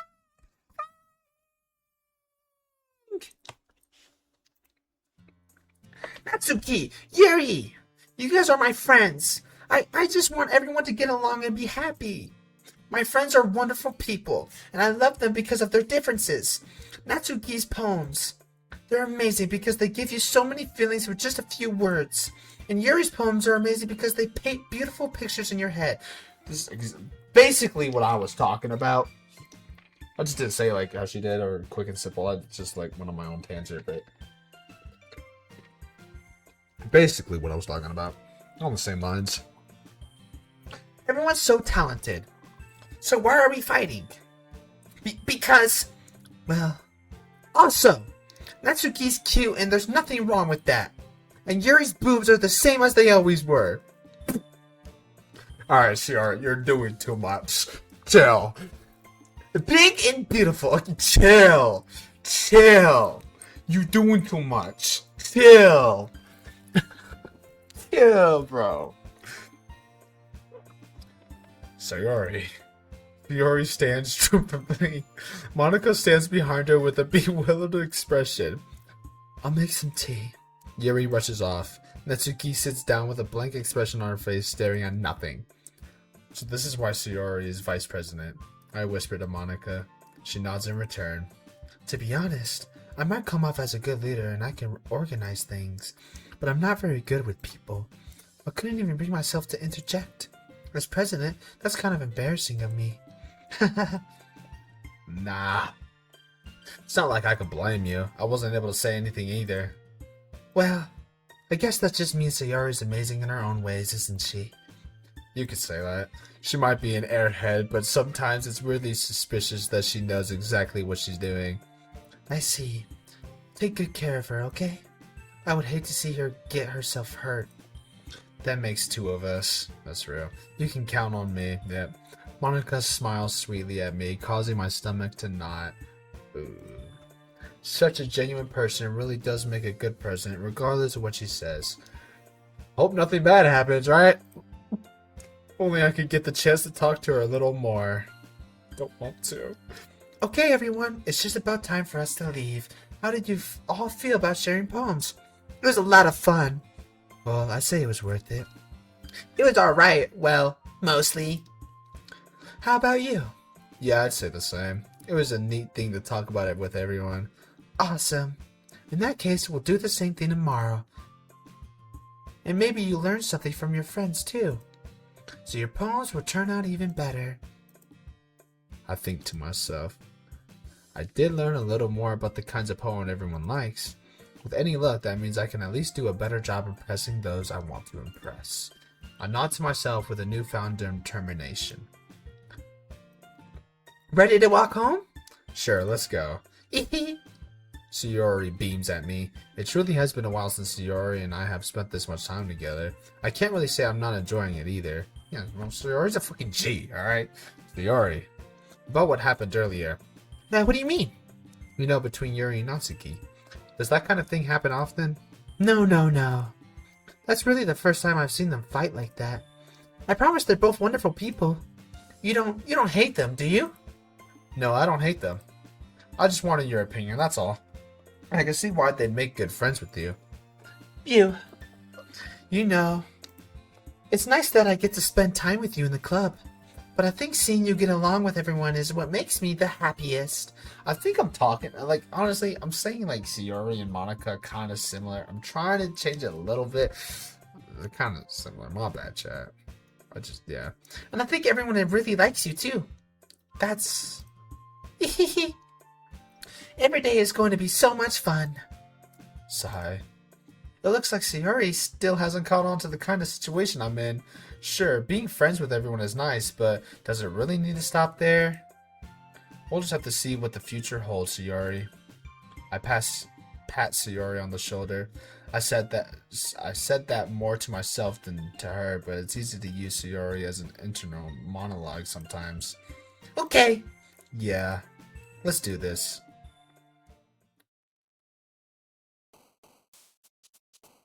Alright, new poem. I don't think this shit like matters like at all. If I click whatever, I don't get to read it anyway, so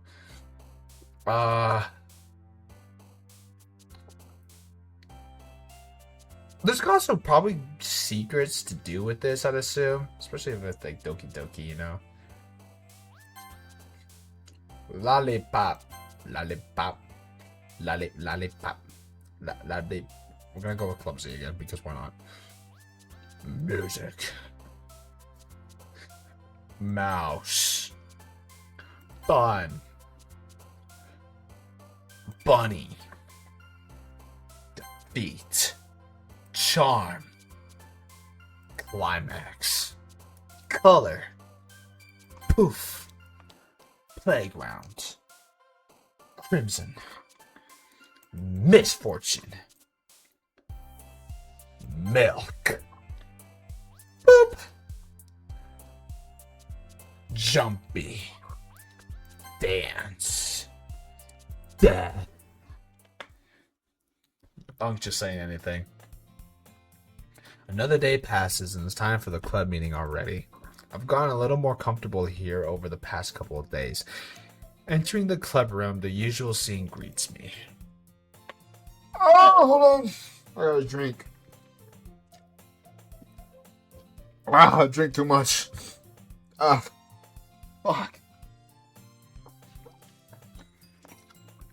Yo, Sayori. Looks like you're in a good mood today. I'm just still not used to you being in the club, that's all. I see. That's a pretty simple thing to get you in a good mood. But I guess it's always the simple things with you anyway. Yeah, she's just a simple chick, you know? Simple girl, bro. Simple girl problems, I don't know. Speaking of which, I'm kinda hungry. Again. Will you come with me to buy a snack? No thanks. Eh? That's not like you at all. I have my reasons. Why don't we take a look at your purse, Sayori? Eh? Why that all of a sudden? No reason, really. I just want to look at it. Sayori nervously retrieves her coin purse. She fumbles with the latch and gets it open. Then she turns it upside down and lets its contents spill onto the desk. Only 2 small coins fall out. I knew it. I can see right through you, Sayori. That's not fair. How did you even know? It's simple. If you had enough money in the first place, you would have bought a snack before coming to the club room. So either you're not hungry and want an excuse to take a walk, or you planned to conveniently forget that you spent all your money so that I would lend you some. But there's one more thing. You're always hungry.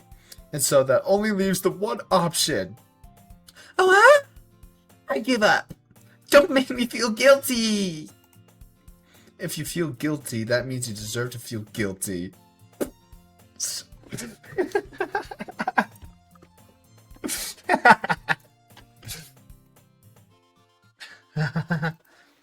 Yuri suddenly giggles. Eh? I didn't notice that she was listening in. Her face in her book, as always. Ah, I wasn't listening or anything. It was just something in my book. Yuri, tell her to let me borrow some money. Don't get me involved like that, Sayori. Besides, you should only buy what you can responsibly afford. And frankly, after pulling a mischievous little stunt like that, your suffering is fair enough reprehension. I didn't mean that. I got too absorbed into my book. Ooh. I really like when you speak your mind, Yuri.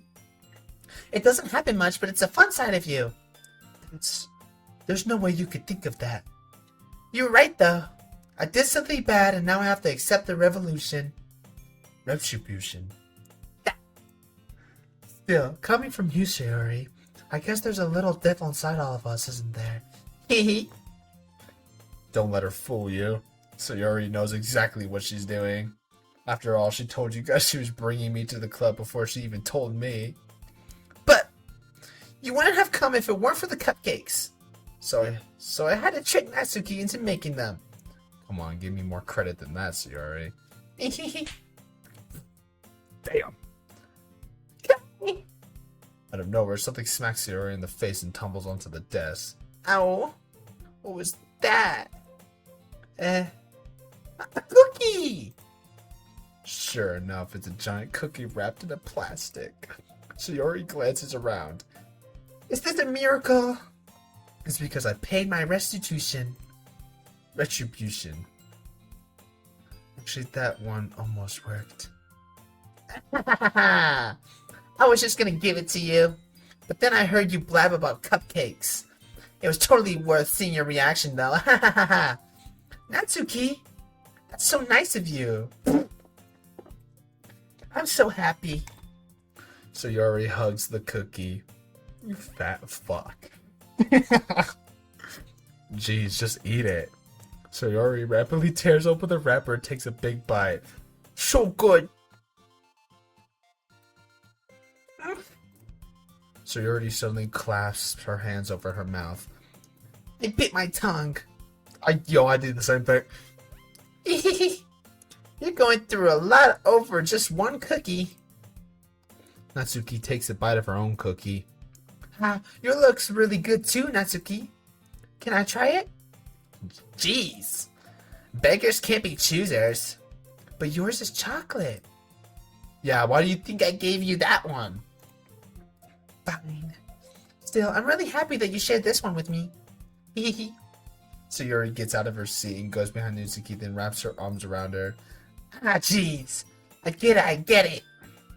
Cookie still in hand. Natsuki reaches up to nudge Sayori off of her. Sayori suddenly leans down and takes a bite of Natsuki's cookie. Did you seriously just do that? Mouthful, Sayori trots away to safety. Yuri and I laugh as well. Jeez, you're such a kid sometimes. Monica, can you tell Sayori? Natsuki glances around. Monica isn't in the club room. Where's Monica anyway? Good question. Have any of you heard anything about her being late today? Not me. Yeah, I haven't heard either. That's a bit unusual. I hope she's okay. Hold up. I hope she's okay. Of course she's okay. She probably just had something to do today. Bars! My bad. She's pretty popular after all. You don't think she has a... I wouldn't be surprised. She's probably more desirable than all of us combined. That's true. Excuse me?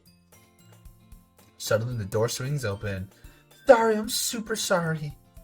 There you are. I didn't mean to be late. I hope you guys weren't worried or anything. Monica chose the club over her boyfriend after all. You're so strong-willed. But boyfriend? What on earth are you talking about? Monica quizzically glances at me. Don't look at me. Never mind that. What held you up anyway? Ah, well, my last period today was study hall. To be honest, I kind of just lost track of time. That makes no sense, though. You would have heard the bell ring at least. I must not have heard it since I was practicing piano. Piano? It wasn't where you played music as well, Monica. I don't really. I kind of just started recently. I've always wanted to learn piano. That's so cool. You should play something for us, Monica. Monica looks at me. Maybe once I get a little bit better, I will. Yay! That sounds cool. I'd also look forward to it. Is that so? In that case, I won't let you down. Monica smiles sweetly. I didn't mean any pressure or anything like that. Don't worry.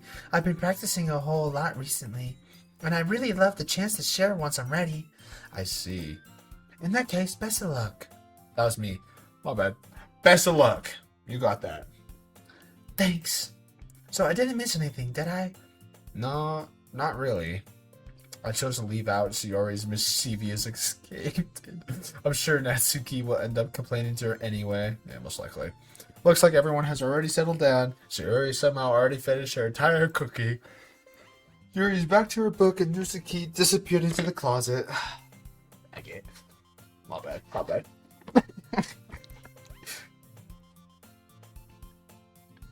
Sayori, please. Just leave me alone. Sorry, what am I talking about? Sayori suddenly comes up to me. I'm gonna go get some supplies from another classroom. Wanna come with me? Supplies? What for? Well, you know how the festival is coming up. Me and Monica were gonna make some posters and stuff, so I need to go find some crayons and markers and glue sticks. I see. Sure, I'll go with you. Yay! Okay, Monica, we'll be back soon. Are you going to get supplies? Oh, my bad. I fucked that up. Are you going with get supplies? There's no need to trouble yourself. I'd be happy to go with him. But I wanted to go. It's so much fun exploring empty classrooms and stuff. Okay. It was just a suggestion. See if you can find poster paper, okay?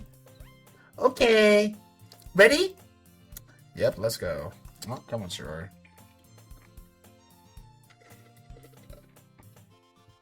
Sayori and I exit the club room. Yes. I follow behind as Sayori hums and skips around the hallway. Sounds about right. Honestly, it feels like I'm taking a kid to the mall or something. Sayori finds pleasure in the simplest things sometimes. Hey Sayori, what exactly are we doing for the festival anyway?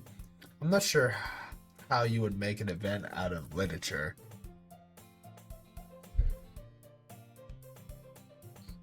I love you. Me and Monica have it all planned out. Don't you worry. Is that so? Yep. We're gonna do a poetry performance. A performance? Of what kind?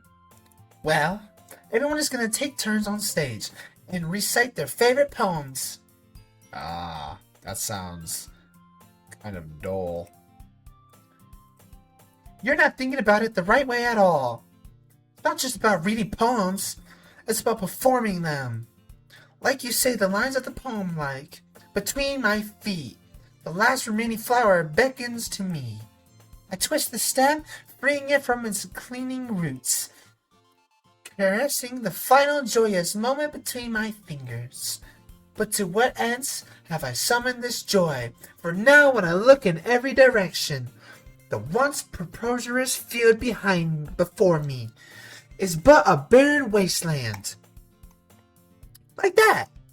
Sayori, how do I put this? I'm sure it's just me, but it's impossible for me to take you seriously when you talk like that. Huh? You meanie. I'm working super hard on this, you know.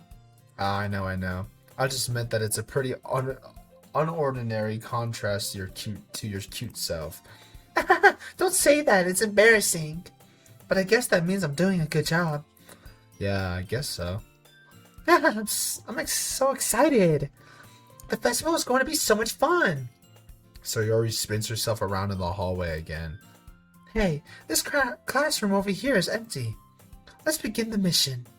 The mission, eh? been a long time since I spent time with Sayori like this, but in the end, she hasn't changed one bit. She's nothing but a ball of sunshine, drawing happy vibes from the world around her. It's a pretty nostalgic feeling for me. As the years went by, I began to hole myself up in the room more and more. So going adventures with Sayori brings about a special sort of feeling I forgot I had in me. That's incredible. The two of us enter the classroom. Tight. Sayori heads straight to the closet and I follow.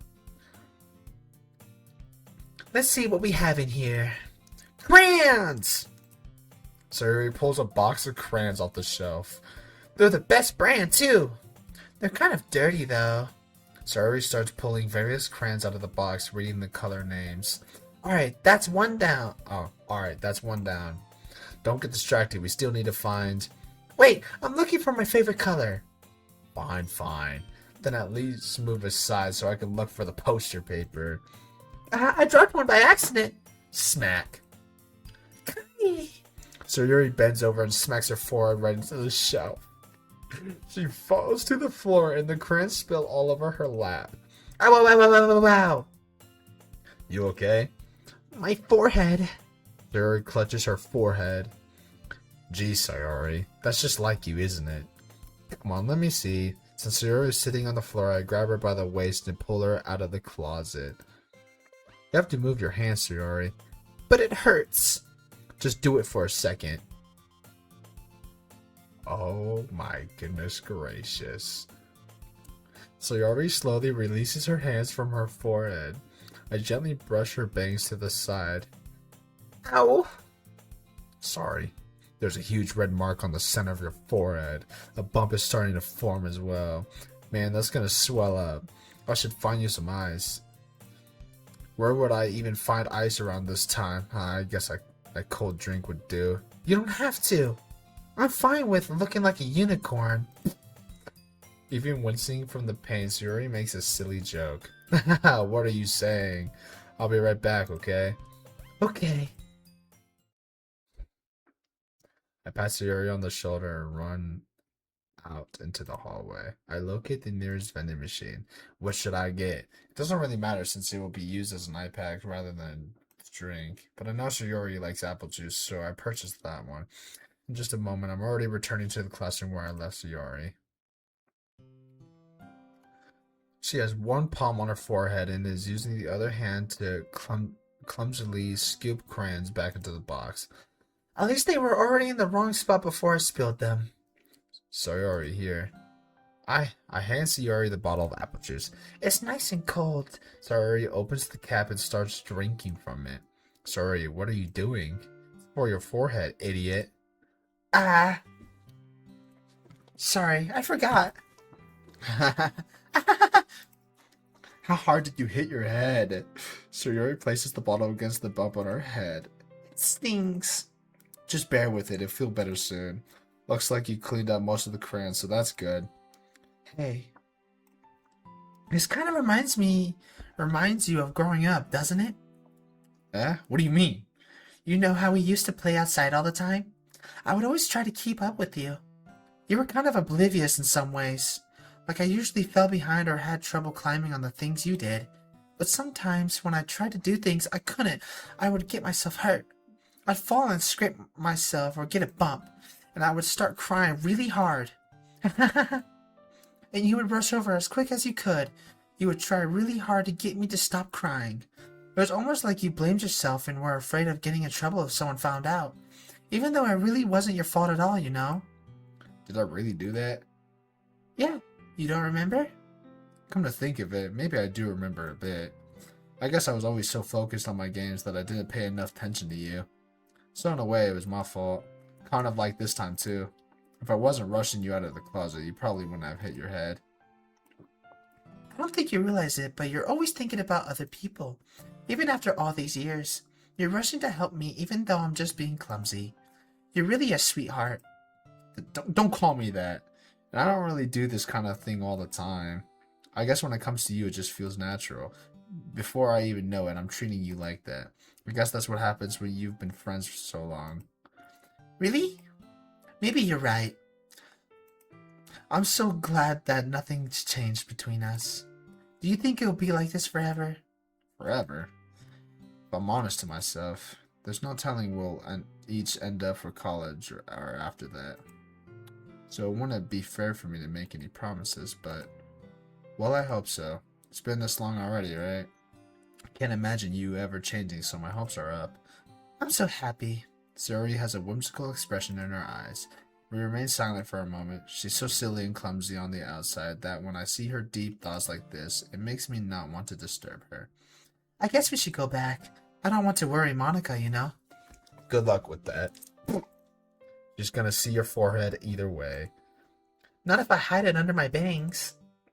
It's true. Sayori hops to her feet. Ah! She clutches her forehead again. Don't stand up so fast after hurting yourself. Ooh. Well, I guess it's too late now. Anyway, let's go. I follow Sayori out of the classroom. Sayori plays with her bangs to try to hide the bubble without much success. In the moment we make it to the club room. Die. you're back. Good timing. I was about to ready to start. Oh! Good timing. I was just about ready to start with sharing our poems. Sir, your forehead. She's fine, don't worry about. I was playing with the crayons and snuck my forehead into the shelf. Well, anyway, were you able to find everything we needed? Uh-huh. I have it right. Sayori frantically glances around herself. I forgot all the stuff. Calm down, Sayori. I have it all right here. I found the poster paper too. Sounds like you ended up doing all the work. Well, Sayori, I failed to come up with an excuse for Sayori. I made it an adventure. Yeah, that. Okay. In any case, good work. I'll start working on the poster tonight. Me too. Okay, everyone. Are you ready to share your poems? Guess I should grab mine. After making sure the crayon box is closed tightly, I return to my seat. Tight. Who should I show my poem to first? I'm just gonna go with Sayori again, to be honest with you. It's Sayori. I really love your poems. I can't believe you've been hiding these from me. I'm not hiding anything. But your poems are so good. Yesterday's and this one too. You can't tell me you haven't done this before. I mean, you're really the only one who feels that way, so... No way! Not even Natsuki? Well, I guess Natsuki is the least likely to admit how much she likes something. But I don't think it is that. What do you mean? Well, I guess I'll be honest about it. It's a lot easier to write poems when I'm thinking about you. What? Stop thinking weird things, idiot. I just mean that you're a really expressive person, I guess. How am I supposed to write poems about my own stupid life? But you somehow make everything in your life an adventure, even the little things. Like cooking? Let's not talk about that. So yeah. I guess what I'm saying is that I can feel more feelings through you than I can through myself. We have that kind of weird connection. It's your fault for getting in my business all the time. I don't know if I understand. Sigh. You never understand when I try to explain things to you, do you, Sayori? I pat Sayori's head. Hey, I'm not a kid, you know. Are you sure about that? Maybe. Sayori starts fiddling with her pencil between her hands. Hey, will you give me your poem? I kind of want to keep it. Huh? Why? Because, well, it's the first time you've written something for me. Sayori, you completely misunderstood. I didn't write this for you. Sigh. Are you even listening anymore? Well, whatever. I'll give it to you when you go home. Really? Snap. I broke my pencil. Sayori hastily bends down to pick up the piece she dropped, but being inattentive of her surroundings, she bumps right into me. Sorry. It's fine. I'll get it for you. I bend down and pick up the broken pencil. Sayori clutches the desk beside her to support herself, knees shaking. I'm a little clumsy today. Let's sit down, Sayori. Yeah. I grab Sayori's arm and help her sit at the desk. Anyway, I still haven't read your poem. Oh! Sorry, I forgot about that. But it's not as good as yours. Jeez, don't worry. I'm sure I'll like it. Oh my goodness gracious. So much fucking reading, bro. Ugh. Oh, I'm not ready for Yuri's. Oh, okay. Bottles. I pop off my scalp like the lid of a cookie jar. It's the secret place where I keep all my dreams. Little balls of sunshine all rubbing together like a bundle of kittens. I reach inside with my thumb and forefinger and pluck one out. It's warm and tingly, but there's no time to waste. I put it in the bottle to keep it safe. And I put the bottle on the shelf with all the other bottles. Happy thoughts, happy thoughts, happy thoughts in a bottle on a row.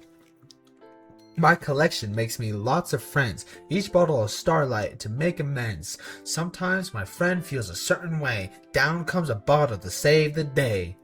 Night after night, more dreams. Friend after friend, more bottles. Deeper and deeper my fingers go, like exploring a dark cave, discovering the secrets hiding in the nooks and crannies.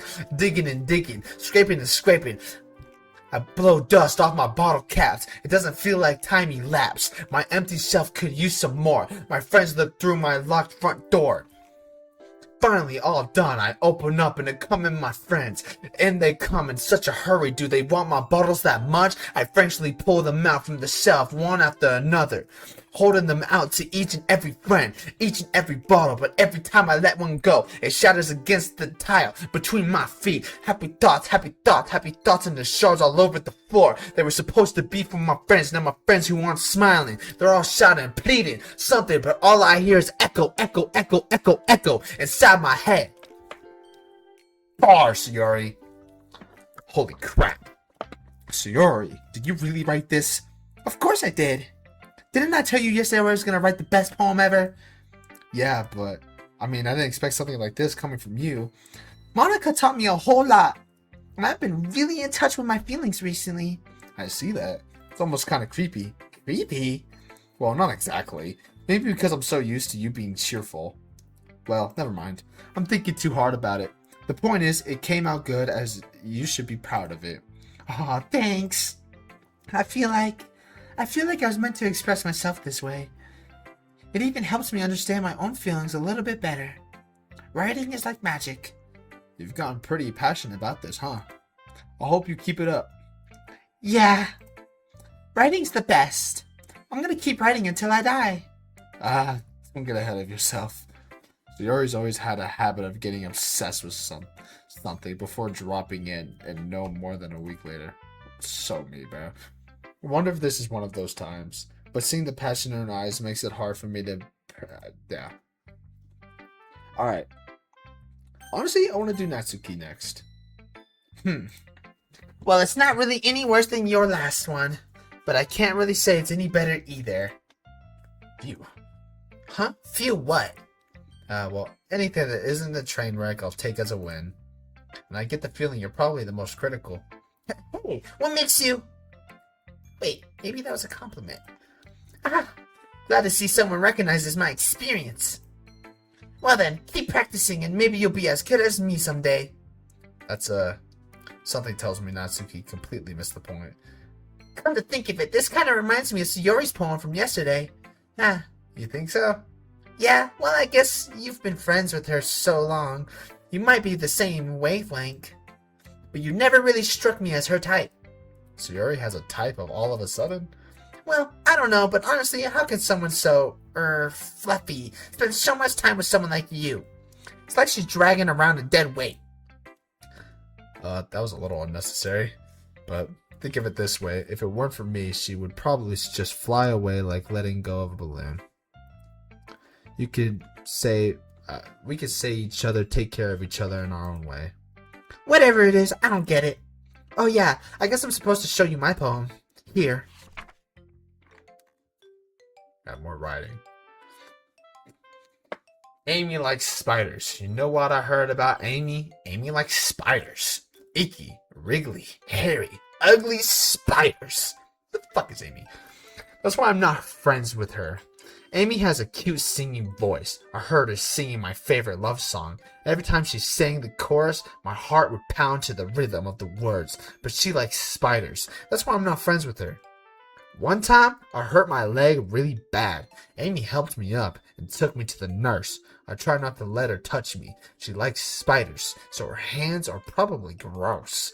That's why I'm not friends with her. Amy has a lot of friends. I always see her talking to people. She probably talks about spiders. What if her friends start to like spiders too? That's why I'm not friends with her. It doesn't matter if she has other hobbies. It doesn't matter if she keeps it private. It doesn't matter if it doesn't hurt anyone. It's gross. She's gross. The world is better off without spider lovers. And I'm gonna tell everyone. Alright, bro. Spiders are not that fucking bad, bro. Relax. It's not that fucking serious. Not bad, right? It's quite a bit longer than yesterday's. Yesterday was way too short. I was just warming up. I hope you didn't think that was the best I could do. No, of course not. Anyway, the message is pretty straightforward in this poem. I doubt I have to explain it. Sometimes you can explain complicated issues with much simpler analogies. It's true. You're speaking facts there. It helps people realize how stupid they're being. Like anyone would agree that the subject of this poem is an ignorant jerk. Do you know people like that? Of course, it's about how everyone thinks and it doesn't matter. It can be about anything. I wrote it to be easy to relate to. Everyone has some kind of weird hobby or a guilt pleasure. Something that you're afraid if people find out, they'd make fun of you or think less of you. But that just makes people stupid. Who cares what someone likes, as long as they're not hurting anyone and it makes them happy? I think people really need to learn to respect others for liking weird things. Well, you're definitely right. At least I can relate to that. And I'm sure a lot of people can too. It's what I do best, after all. I don't like writing unless there's a good message to take away from it. Like conveying emotions is important. But I want to make people think, not just feel. Remember that. I'm going to write a good one for tomorrow, too. So look forward to it. Yuri, you scare me. How's the writing going? Alright, I guess. I'll take that. As long as it's not going bad. I'm happy that you're applying yourself. Maybe soon you'll come up with a masterpiece. I want to count on that. You never know. Want to share what you wrote for today? Sure, here you go. I give my poem to Monica. Alright. It's pretty good. It makes me think of Sayori like the other one that you wrote. You two are like the dynamic duo. That's kind of exaggerating it. Yeah, probably. But you do spend a lot of time with her even in this club, don't you? Then again, I don't blame you for being a little shy. I'm not shy, it's just... I'm just teasing. I know it takes a bit of time to make friends with everyone. But Yuri and Natsuki are super interesting people, so don't be afraid to give them their share of time. And you could talk to me every now and then too. I'm not like unapproachable or anything, am I? No, it's nothing like that. I'm just still getting used to being here, that's all. Yeah. I'm sorry if I was putting pressure on you or something. I really didn't mean it like that. No, don't worry. I get what you're saying. Well, alright. But anyway, you want to read my poem now? I like the way this one turned out, so I hope you do too. Alright, let's take a look. You know, I'm also scared of Monica's because there's this...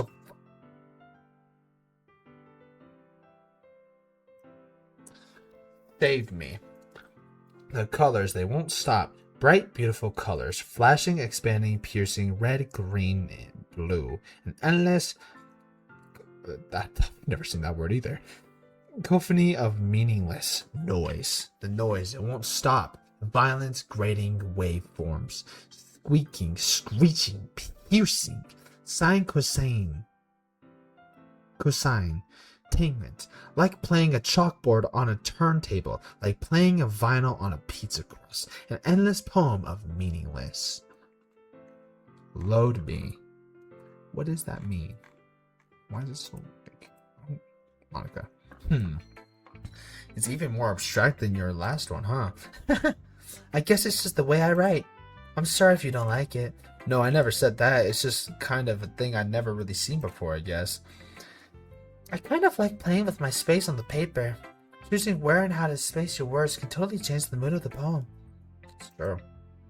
It's almost like magic. The way I wrote the lines really short makes it feel like they're trying to speak over the noise. I see. It's still hard for me to tell what it's about, though. Sometimes asking what a poem is about isn't the right question. A poem can be an abstract as a physical expression of feeling, or a conversation with the reader. So putting it that way, not every poem is about something. Anyway, here's Monica's writing tip of the day. Sometimes you find yourself facing a difficult decision. When that happens, don't forget to save your game. You never know when you might change your mind, or when something unexpected may happen. Wait, is this tip even about writing? I don't think so. Yo, Monica. Yo, chill. What am I even talking about? That's my advice for today. Thanks for listening.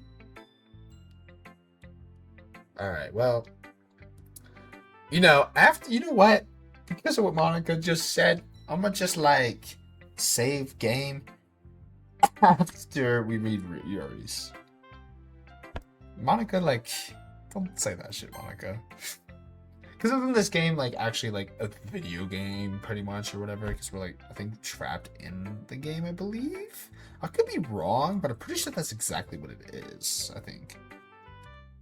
I don't remember. It's been a long time since I like heard about the game like this and stuff like that. It's been so long, but Is it my turn? Let's see how it compares to yesterday's. I see. It's a bit different. I respect you for trying different things. Were you inspired by Nutsuki's poem? Or Sayori's, perhaps? well, I guess you could say that. I thought so. I'm happy for you. You don't need to find inspiration in my poems. I write them for myself, not for anyone else.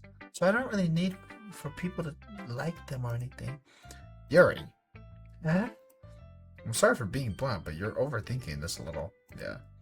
Just because our styles are different doesn't mean I dislike your poems. In fact, if I tried to do something in your style, I'd probably just do it terrible.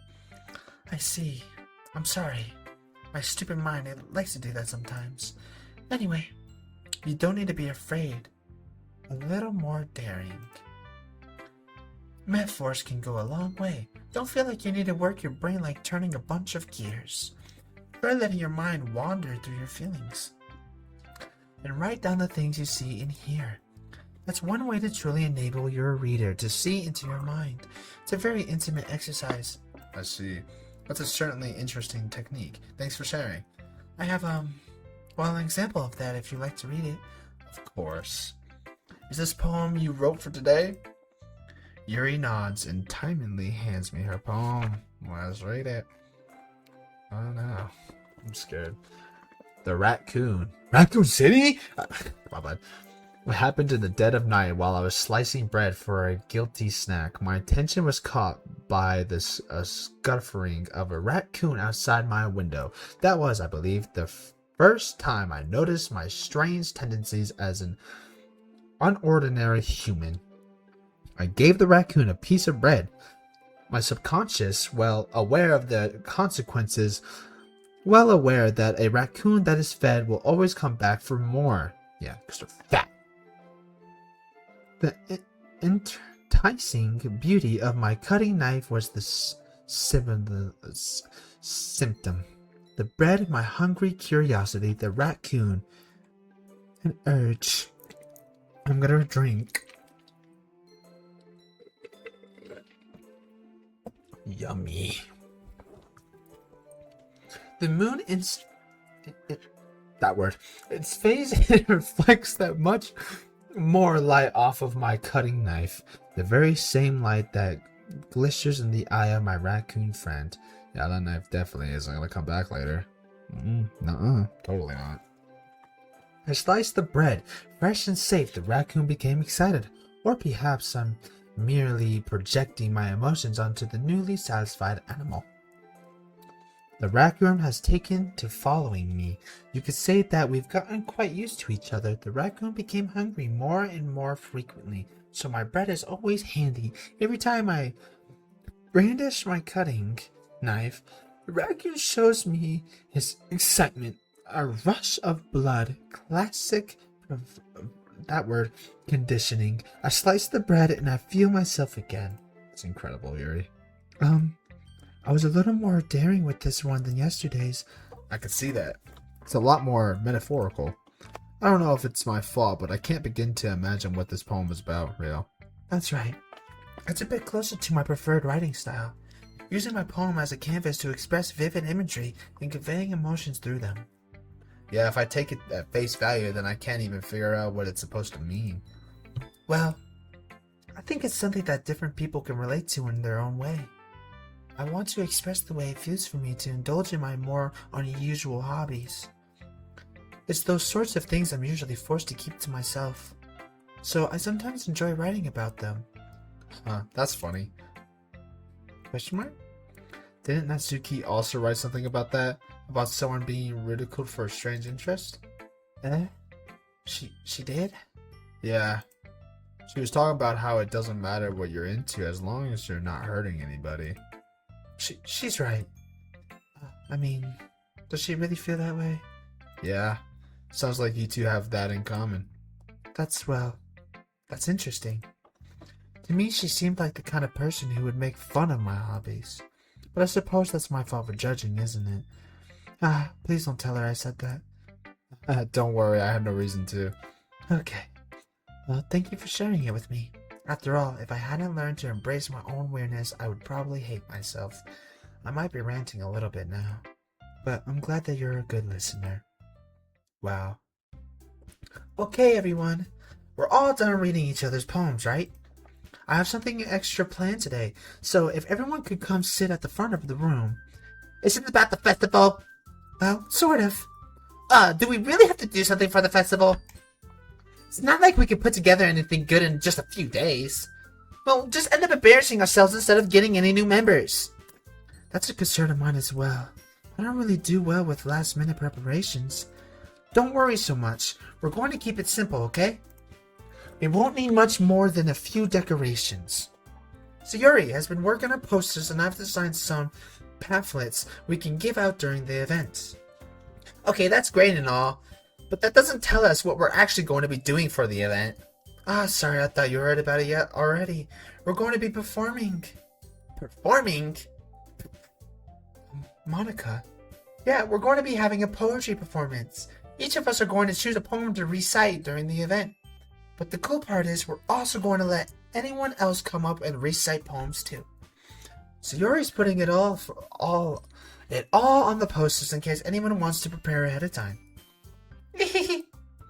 Sayuri, who's been coloring a poster, holds it up for us to see. I didn't say Siri, you stupid fuck. Siri, bro. I said Sayuri, not Siri, bro. Are you kidding me, Monica? You didn't start putting those posters up, did you? Well, I did. Do you really think it's that bad of an idea? Well, no. It's not a bad idea, but I didn't sign up for this, you know. There's no way I'm going to be performing in front of a group of people like that. I agree with Natsuki. I could never in my life do something like that. Imagine it, Yuri shakes her head in fear. Guys. No, Yuri. I understand where they're coming from. Remember that Natsuki and Yuri have never shared their poems with anyone until just a couple days ago. It's a lot to ask for them to recite their poems out loud to a whole room full of people. I guess I kind of overlooked that, so I'm sorry. But I still think we should give it our best. We're the only ones responsible for the fate of this club. If we start the event and each put on a good performance, then it will inspire others to do the same. And the more people who perform, the better we'll be able to show everyone what literature is all about. Yeah, it's about expressing your feelings, being intimate with yourself, finding new horizons, and having fun. That's right. And it's those reasons that we're all in this club together today. Don't you want to share that with others? To inspire them to find the same feeling that brought you here in the first place? I know you do. I know we all do. And if it all takes us standing in front of the room for 2 minutes and reciting a poem, then I know you can do it. Natsuki and Yuri remain silent. Sayori looks worried. I guess that leaves me no choice. I agree. I don't think it's too much to ask. I think that Sayori and Monica have been trying really hard to get new members. The least we could do is help them out a little bit. Well, maybe, but... Looks like Natsuki doesn't have any arguments left. Okay, fine. I guess I'll just have to get it over with. Alright. Phew. Thanks, Natsuki. Thanks, Natsuki. What about you, Yuri? Yuri genetically glances around at everyone else like... Sigh. I guess I don't really have a choice. That's everyone! You're the best, Yuri! This club is seriously going to be the death of me. Oh gosh. You'll be fine, Yuri. That is so ironic. So ironic. Hope nothing bad happens. But anyway, let's move on to the main event. I want each of you to choose a poem of yours. We're going to practice reciting them in front of each other. No way! Monica, this is too sudden. Well, if you can't recite your poem in front of the club, how do you expect to do in front of strangers? Oh no. Don't worry. I'll start off to help everyone feel a little more comfortable. Can I go next? Of course. Now let's see. Monica flips through her notebook to specific poem she has. Fuck me. She then stands behind the podium. The title of this poem is The Way They Fly. Monica begins reciting her poem. Her clear, confident voice fills the room. More than that, her inflection is pristine.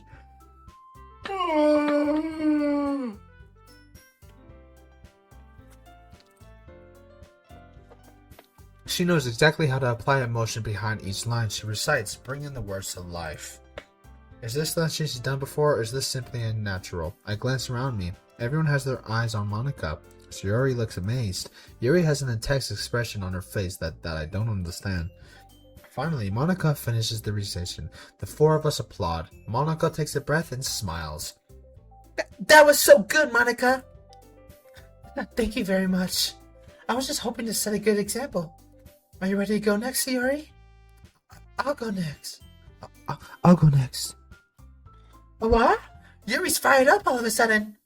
Yuri clutches a sheet of paper between her hands and stands up. Keeping her head down, she walks quickly over to the podium. This poem is called... Yuri anxiously glances at each of us. You can do it, Yuri. It's called... Affirmage of a Crimson Eye. Yuri's voice shakes as she starts reading the poem. Just a moment ago, she practically refused to do this. Why is she suddenly putting so much effort? As Yuri gets past the first couple of lines, her voice changes. It's almost like what happens when Yuri gets absorbed into her books. Her quivering word transforms into the shaped syllables of a fierce and confident woman. The poem is full of twists and turns in the structure that she initiates with perfect timing. This must be a rare glimpse into the whirling fire Yuri keeps concealing inside her head. Suddenly, she's finished. Everyone is stunned. Yuri steps back into reality and glances around her as if she bewildered her, even herself. It's up to me to save this situation. I'm the first to start applauding. Everyone joins me afterward and we give Yuri the recognition she deserves. It's not what we didn't want to applaud for, but we were caught so off guard that we must have forgotten. As we applaud, Yuri holds the poem to her chest and rushes back into her seat. Yuri, that was really good. Thank you for sharing. Looks like Yuri is down for the count. Okay, I guess I'm next then. So Yuri hops out of her chair and cheerfully walks to the podium. This one's called My Meadow.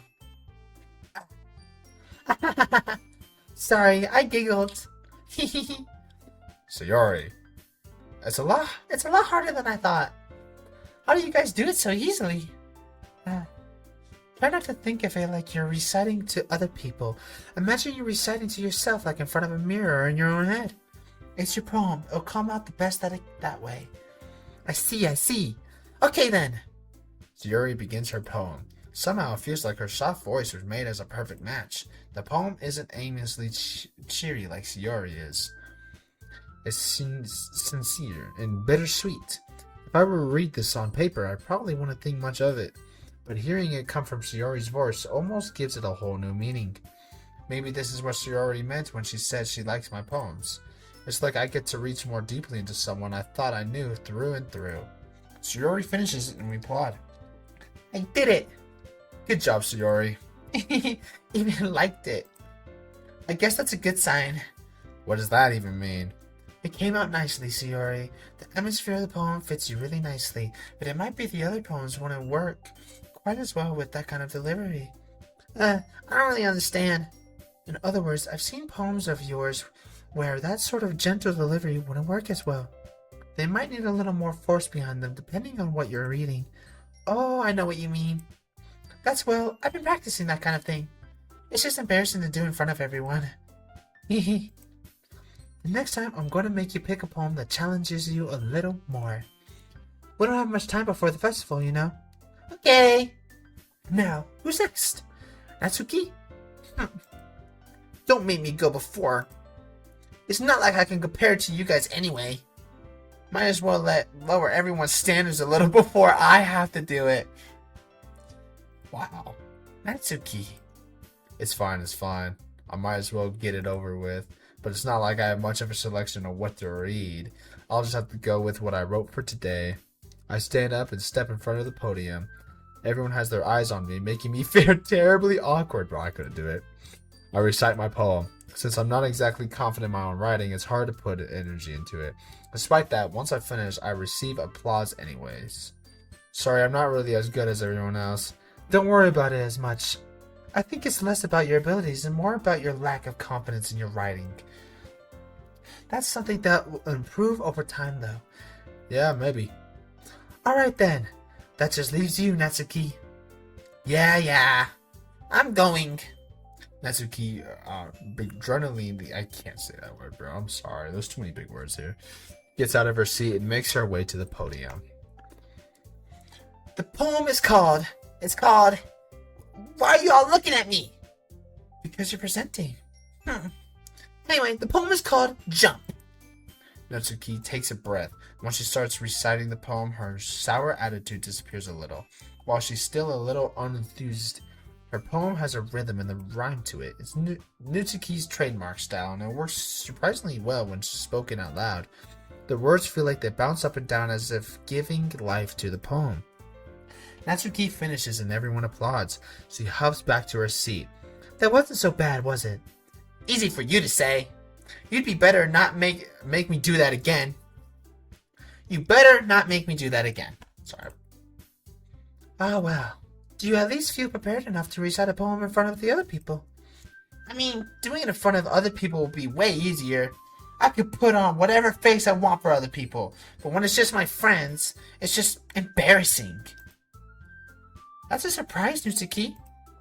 I think it would be the other way around for me. Well, that's just how it is, so... Well, I guess in that case, you won't have much to worry about for the festival.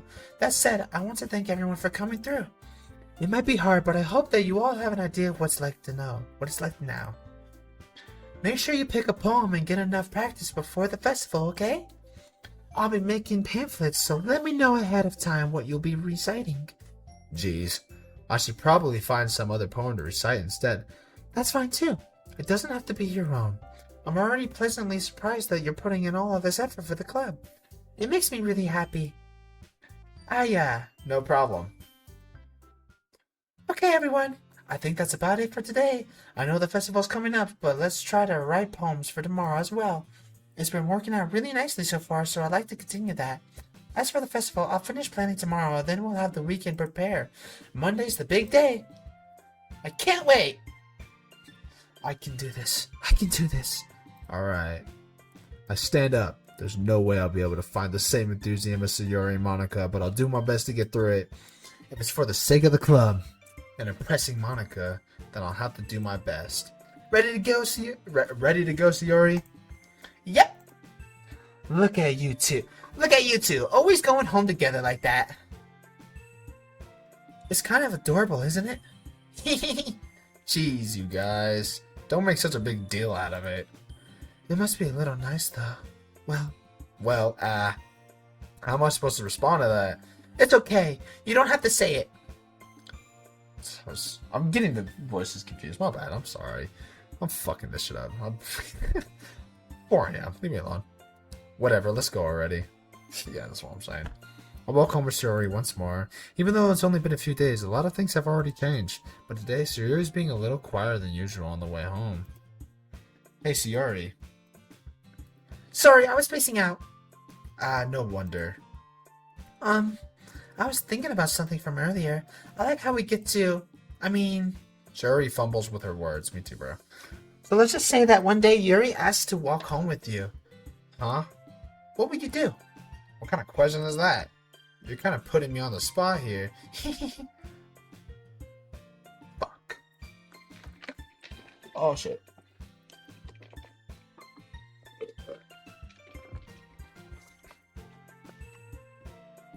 I'd still walk home with Sayori. Sayori? You really think I would ditch you for Yuri? But you're so beautiful and smart. Jeez. I already see her in the club every day. Besides, you always seem to really like going home together. I wouldn't just ruin that for you. You're so silly. You think about me too much sometimes. Yuri would deserve it if she wanted it, so... Sayori, I've already made up my mind. I'm not saying Siri! I really can't figure you out sometimes. Sorry. Besides, what's the point in speculating something that's never gonna happen? The conversation trails off. It's kind of a weird thing for Sayori to care so much about. But I want to respect her and keep her happy too. Then again, the festival is only a few days away. Who knows what will happen in that time? It's alright. Oh, yeah, right. Good call. Hold up. Rose. Desire. Nibble. Should we just do all these ones? Yeah, we just do all of this. Oh. You know, we'll continue a little bit longer. Just a tad. Aw, man. I'm the last one here again. Don't worry, I just walked in too. Were you practicing piano again? Yeah. You must have a lot of determination. Starting this club and now picking up piano. Well, maybe not determination, but I guess passion. Remember that the club wouldn't be here if it wasn't for all of you. And I'm super happy that you're all willing to help out for a festival too. I can't wait for the festival. It's gonna be great. Huh? Weren't you complaining about it just yesterday, Natsuki? Well, yeah. I'm not talking about our part of the festival, but it's a whole day of the school where we get to play and eat all kinds of delicious food. You sound a bit like Sayori all of a sudden. Monica, do they usually have fried squid? Squid? That's a pretty specific thing to look forward to. I agree. What the fuck? Oh, come on. Are you saying you don't like squid? You of all people. Huh? I didn't say I don't like it. Besides, what do you mean by you of all people? Because it's right in your name. Monica. Huh? That's not how you say my name at all. Also, that joke makes no sense in translation.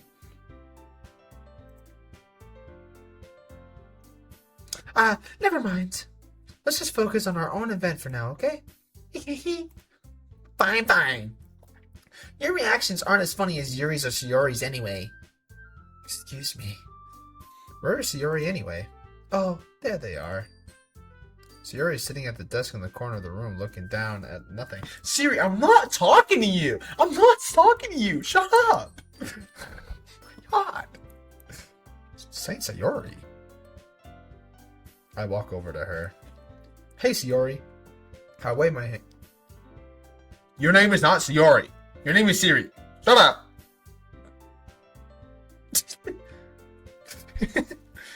I wave my hand in front of her face. Eh? You're spacing out again. Sorry. Don't mind me. You can go talk to everyone else. Huh? Is everything alright? Oh, of course. Why wouldn't it be? It just feels like you're a little off. Sorry for assuming things. Geez, you worry too much about me. I'm fine, see? Sayori shows me a big smile. I don't believe her. Don't let me distract you from having fun with everyone. Well, alright. If you say so. I worriedly glance at Sayori before turning back towards everyone else. The conversation already dispersed, with everyone back at their usual activities. Maybe I should ask Monica if she's noticed anything about Sayori recently. Since they've been preparing for the festival, they must have spending a lot of time together. I timidly approach Monica, who is shuffling through papers at her desk. What's up? Hey, this might sound a little strange, but have you noticed anything with Sayori recently? Anything up with her? And what do you mean? Maybe I'm reading into a little too much, but she seems a bit downcast today. Oh, you think so? I can't say I've noticed anything about her. Monica peers across the room at Sayori, who is idly dragging a rubber eraser up and down her desk. Maybe there is something on her mind, but I'm surprised I'm not the one asking you. You certainly know her a lot better than I do. Yeah, but she's never really like this. She's always talking to me about things that bothered her. But this time when I asked her, she was really dismissive. Sorry, I know it's not your problem. I just wanted to ask if you knew anything, so I'll drop it now. No. It's important to me too. I mean, I'm also friends with her, and I also care about the well-being of my club members, you know? Maybe I'll try talking to her myself. Yeah? Are you sure about that? She seemed like she wanted to be left alone. She seemed like she wanted to be left alone. Are you sure? Maybe she just has a hard time bringing it up with the person of interest. Person of interest? What do you mean by that? I'm saying that maybe the things on her mind is you. Me? How on earth would you come to that conclusion?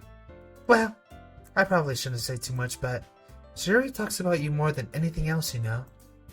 Eh? She's been so much happier ever since you've joined the club. It's like an extra light was turned on inside of her. What? No way. Sayori's always like that. She's always been full of sunshine. It's not any different now that it's always been. You're so funny. Have you thought that maybe you've always seen her as a cheerful because that's just how she is when she's around you? Ah, I said too much. I'm sorry, what do I know anyway? I didn't mean to jump to conclusions, so you should just forget about what I said. I'll try to talk to her, so try not to think about it for now. Alright. Monica smiles meaningfully.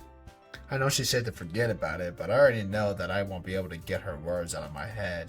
Monica stands up from her desk and walks across the room where Sayori is sitting.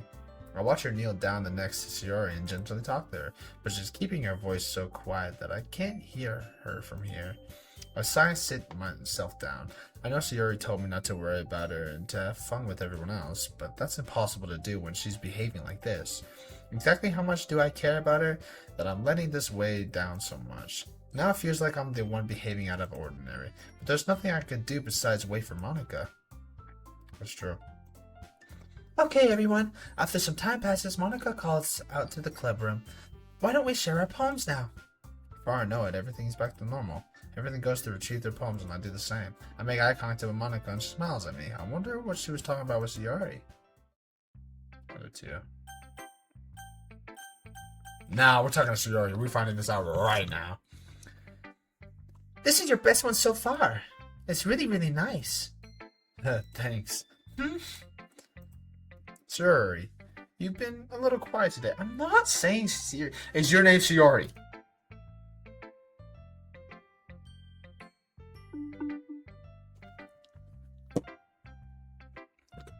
Okay. You should just accidentally just. Alright, whatever. Is everything alright? Of course.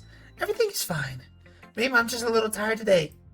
Do you want to nap or something? No, that's silly. Don't worry about me, okay? I only want to see smiles on your face. Well, alright. Hey, I'm still a little surprised. I really thought that you would try writing your poems like the way Yuri does. Or even Natsuki. But in the end... Yeah? I guess you're the one who likes...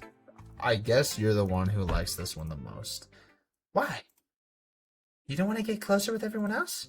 Wait, of course I do, but that doesn't mean I need to try so hard to impress them. I still understand you the most, Sayori. I know you have to sometimes to put up with me. and I have to sometimes put up with you. But we have a wavelength or something, and this is how the poem came out. Sometimes it feels like you're the only exciting thing in my life. So sometimes it's just easier to write when thinking about you. Sayori? No. I don't deserve this. You're too nice to me. Why are you doing this? Sayori has trouble keeping her voice steady all of a sudden. If you had fun with everyone else instead, this would be so much easier. Sayori! I glance around the room to make sure nobody has noticed this. Sayori, I've probably never said this before, but I don't understand what you're feeling right now. Tell me what will cheer you up. Sayori shakes her head. She sniffles and keeps shaking her head. Finally, she gathers herself and puts on a smile. It's nothing. It's just a little rain cloud. I'm sorry you had to see that. I promise it won't happen again. Just smiles from everyone, okay? That's all that matters. Go play with everyone else. I'm gonna go home a little bit early today. Sayori? Tell Monica I wasn't feeling well, okay? I'll see you tomorrow. Before I can say anything else, Sayori cheerfully walks out of the classroom, humming to herself. I didn't get this your poem. Man, fuck this. We'll go, Natsuki. This one's alright. Alright. Well, yeah. About as good as yesterday's anyway. I see what you're going for, but it's just not really my style. I mean, that's fine. I'm mostly just glad that you're trying a little bit. Well, of course I'm at least trying. Why are you so emotionally invested in my poems anyway? Oh, that was me talking, my bad. Isn't that more of a compliment to me? Wait, was it? I don't know. I'm just continue. No, gross. It's not like I care. It's just that one of us in this club has to make sure you're not slacking off. Really? Well, what if you ended up just scaring me away? That's, it's not like you would actually do that.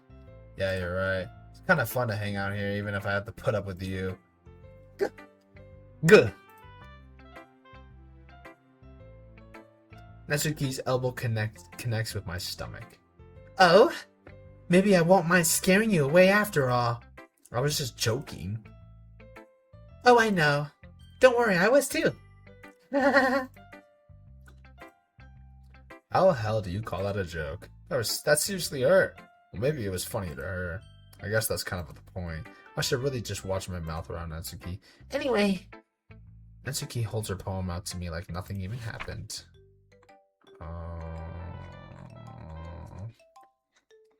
Alright. I'll be your beach. Oh my god, it's this one. I know this one. Where the fuck did my thing went away? Where the hell did it go? The fuck? Oh, I guess I don't have it anymore. I dropped like my top holster, you know what I'm saying? I have no clue where the fuck it went. That shit actually despawned. What the hell? What the fuck? What the hell did that shit... I don't see it. What the fuck, bro? What the fuck? That shit like actually despawned, bro. The fuck that... Bro. That shit's like actually gone. The fuck? Maybe it's like... Bro, I don't know. What the fuck? That's just gone, bro. Okay, well... Anyways, I know this one. I'll be your beach. Your mind is so full of troubles and fears that diminished your wonder over the years, but today have a special place, a beach for us to go, a shore reaching beyond your sight, a sea that sparkles with brilliant light. The walls in your mind will melt away before the sunny glow. I'll be the beach that washes your worries away. I'll be the beach that you daydream about each day. I'll be the beach that makes your heart leap in a way you thought had felt you long ago. Let's bury your heavy thoughts in a pile of sand, bathe in sunbeams and hold my hand. Wash your insecurities in the salt sea and let me see you shine. Let's leave your memories in a footprint trail, set you free in my windy sail, and remember the reasons you're wonderful when you press your lips to mine. I'll be the beach that washes your worries away. I'll be the beach that you daydream about each day. I'll be the beach that makes your heart leap in a way you thought had left it long ago. But if you let me by your side, your own beach, your own escape, you learn to love yourself again. Hard. Yeah. I felt like I kept writing about negative things, so I wanted to write something with a nice message for once. Besides, the beach is awesome. Kinda hard to write anything negative about the beach. So you decided to write about the beach first, then came up with the message later? Yeah, well, it's only because of what happened yesterday. I mean, after Yuri and I realized we kind of wrote about the same thing, she wanted to pick a topic and have us both write about it or whatever. You can really see her doing that too. Making us write about a simple topic than trying to impress me by coming up with something all fancy. Well, it's not like I care. I just did it anyway. I mean, I guess mine ended up being kind of metaphoric too. But there's nothing wrong with doing that once in a while. At the very least, it was good practice. Yuri, we'll just go Yuri next. Well done. You've definitely improved your writing over the course of these few days. Has my advice been helpful to you? Yeah, definitely. I'm glad. Sharing our writing like this, it's a lot more fun and rewarding than I anticipated. I need to remember to thank Monica. I think we all felt a little awkward at first, but now it seems like everyone is enjoying sharing their writings and seeing what others will think. I guess I can't really disagree. I was afraid this whole thing would be a chore, but it's a great way for me to spend some personal time with all of the girls in the club. It's been fun getting to know everyone in the writing, and I guess doing some writing myself. Well, have you learned anything about yourself? Well, you know how I like to say that writing is a very personal way to get in touch with yourself. In the end, it doesn't matter if you're a good writer or a bad writer. And even my opinions are just opinions, you know? As always, I believe what's more important is exploring and discovering yourself. that's comforting. I'm kind of afraid of disappointing you in some way or another. Why me? Well, you're always that word with your writing and have the most advice to share. Is that so? Yuri thinks for a good minute. That must be terrible. For me to have to become someone whose opinion is fearsome. How unlikable of me. Yuri, it's not as bad as you're making it sound in your head. I just meant that I respect your opinion. I see. I'm sorry that I always overthink and come to those sorts of conclusions. I'm just a little too used to it. Overthinking? Being disliked. Yuri.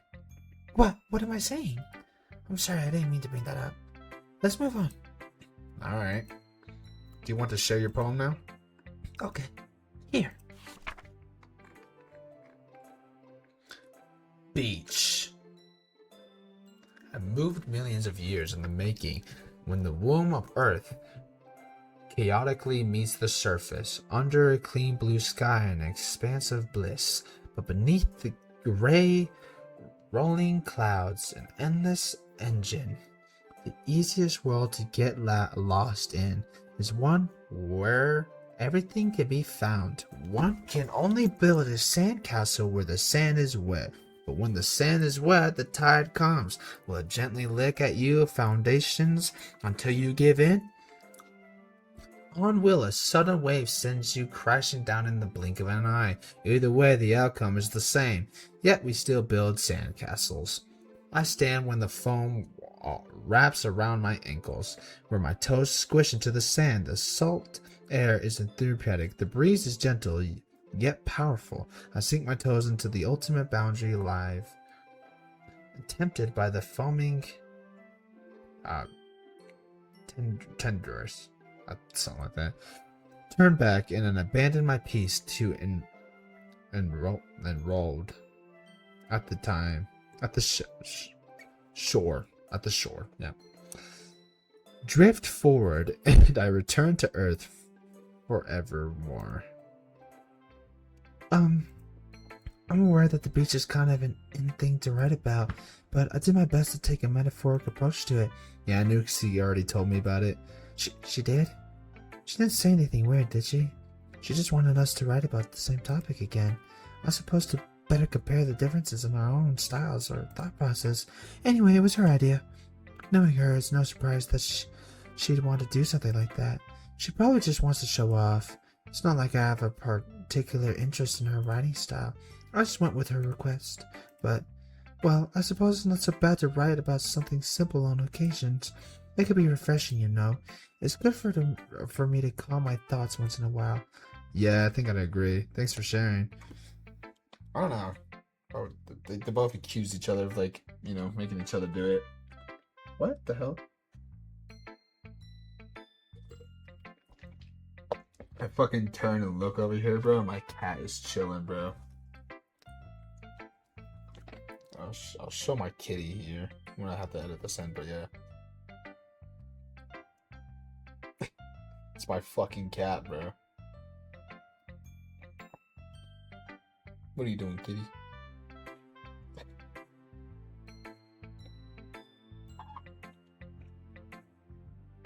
There we go. Anyways.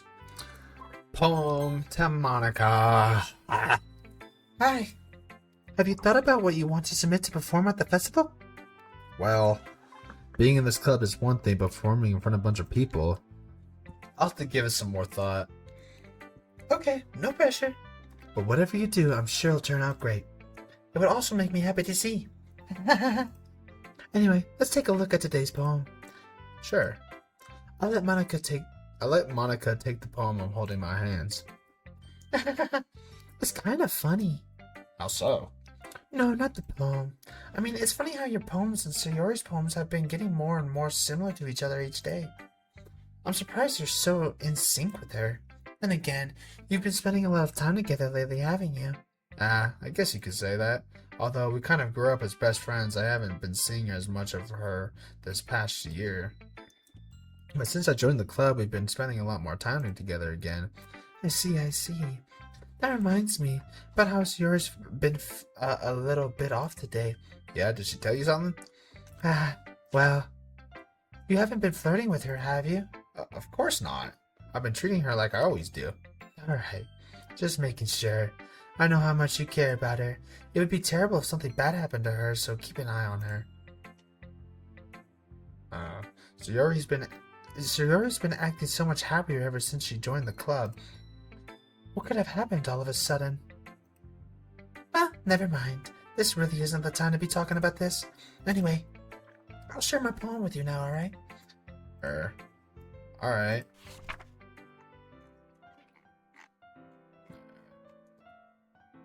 The Lady Who Knows Everything. An old tale tells of a lady who wanders Earth. The lady who knows everything. A beautiful lady who has found every answer, all meaning, all purpose, and all that was ever sought. And here I am, a feather. Lost adrift the sky, victim of the currents of the wind. Day after day I search with a little hope, knowing legend don't exist. But when all else has failed me, when all others have turned away, the legend is all that remains, the last dim star glimmering in the twilight sky, my bad. Until one day the wind ceases to blow. I fall and I fall and I fall and I fall, and even more, gentle as a feather, a dry quill, expressionless, but a hand catches me between the thumb and forefinger, the hand of a beautiful lady. I look at her eyes and find no end to her gaze. The lady who knows everything knows what I was thinking. Before I can speak, she responds in a hollow voice. I have found every answer, all of which amount to nothing. There is no meaning, there is no purpose, and we seek only the impossible. I am not your legend does not exist. And with a breath she blows me back afloat, and I pick up a gust of wind. My bad. Sorry I'm so acid-rating. You know, I feel like learning and looking for answers are the sort of things that give life meaning. Not to get too philosophical or anything, but it was kind of on my mind, so that's what I read about. I see. I never really put much thought into it. In a way, it's almost paradoxical. Because if we had all the answers, wouldn't the world start to lose its meaning? You know, there's one thing I noticed. It seems like everyone in the club prefers writing about things that are more sad than happy. Are you surprised? I mean, if everything was okay, we wouldn't really have anything to write about, would we? Humans are two-dimensional creatures. I think you know that better than anyone. You mean one-dimensional? Yeah, that. Anyway, here's Monica. Monica's writing tip of the day. Are you ever too shy to share your writing because you're afraid it's not that good? It can be really disheartening to get a lukewarm response to something you could put so much into. But if you find other people who enjoy writing, then sharing becomes a lot easier. Because instead of just telling you that your writing is good or okay or bad, they'll want to focus more on everything that went into it and things you can work on. It's much more encouraging that way, and it will make you want to continue improving. It's almost like having your own little literature club, don't you think? That's my advice for today. Thanks for listening. Okay, you three. We're all done sharing poems, right? Why don't we start figuring out? Hold on a second. Is it just me, or did you say something strange just now? Eh? Something did sound a bit unusual. That's right. You divided from your usual catchphrase when addressing the club. Catchphrase?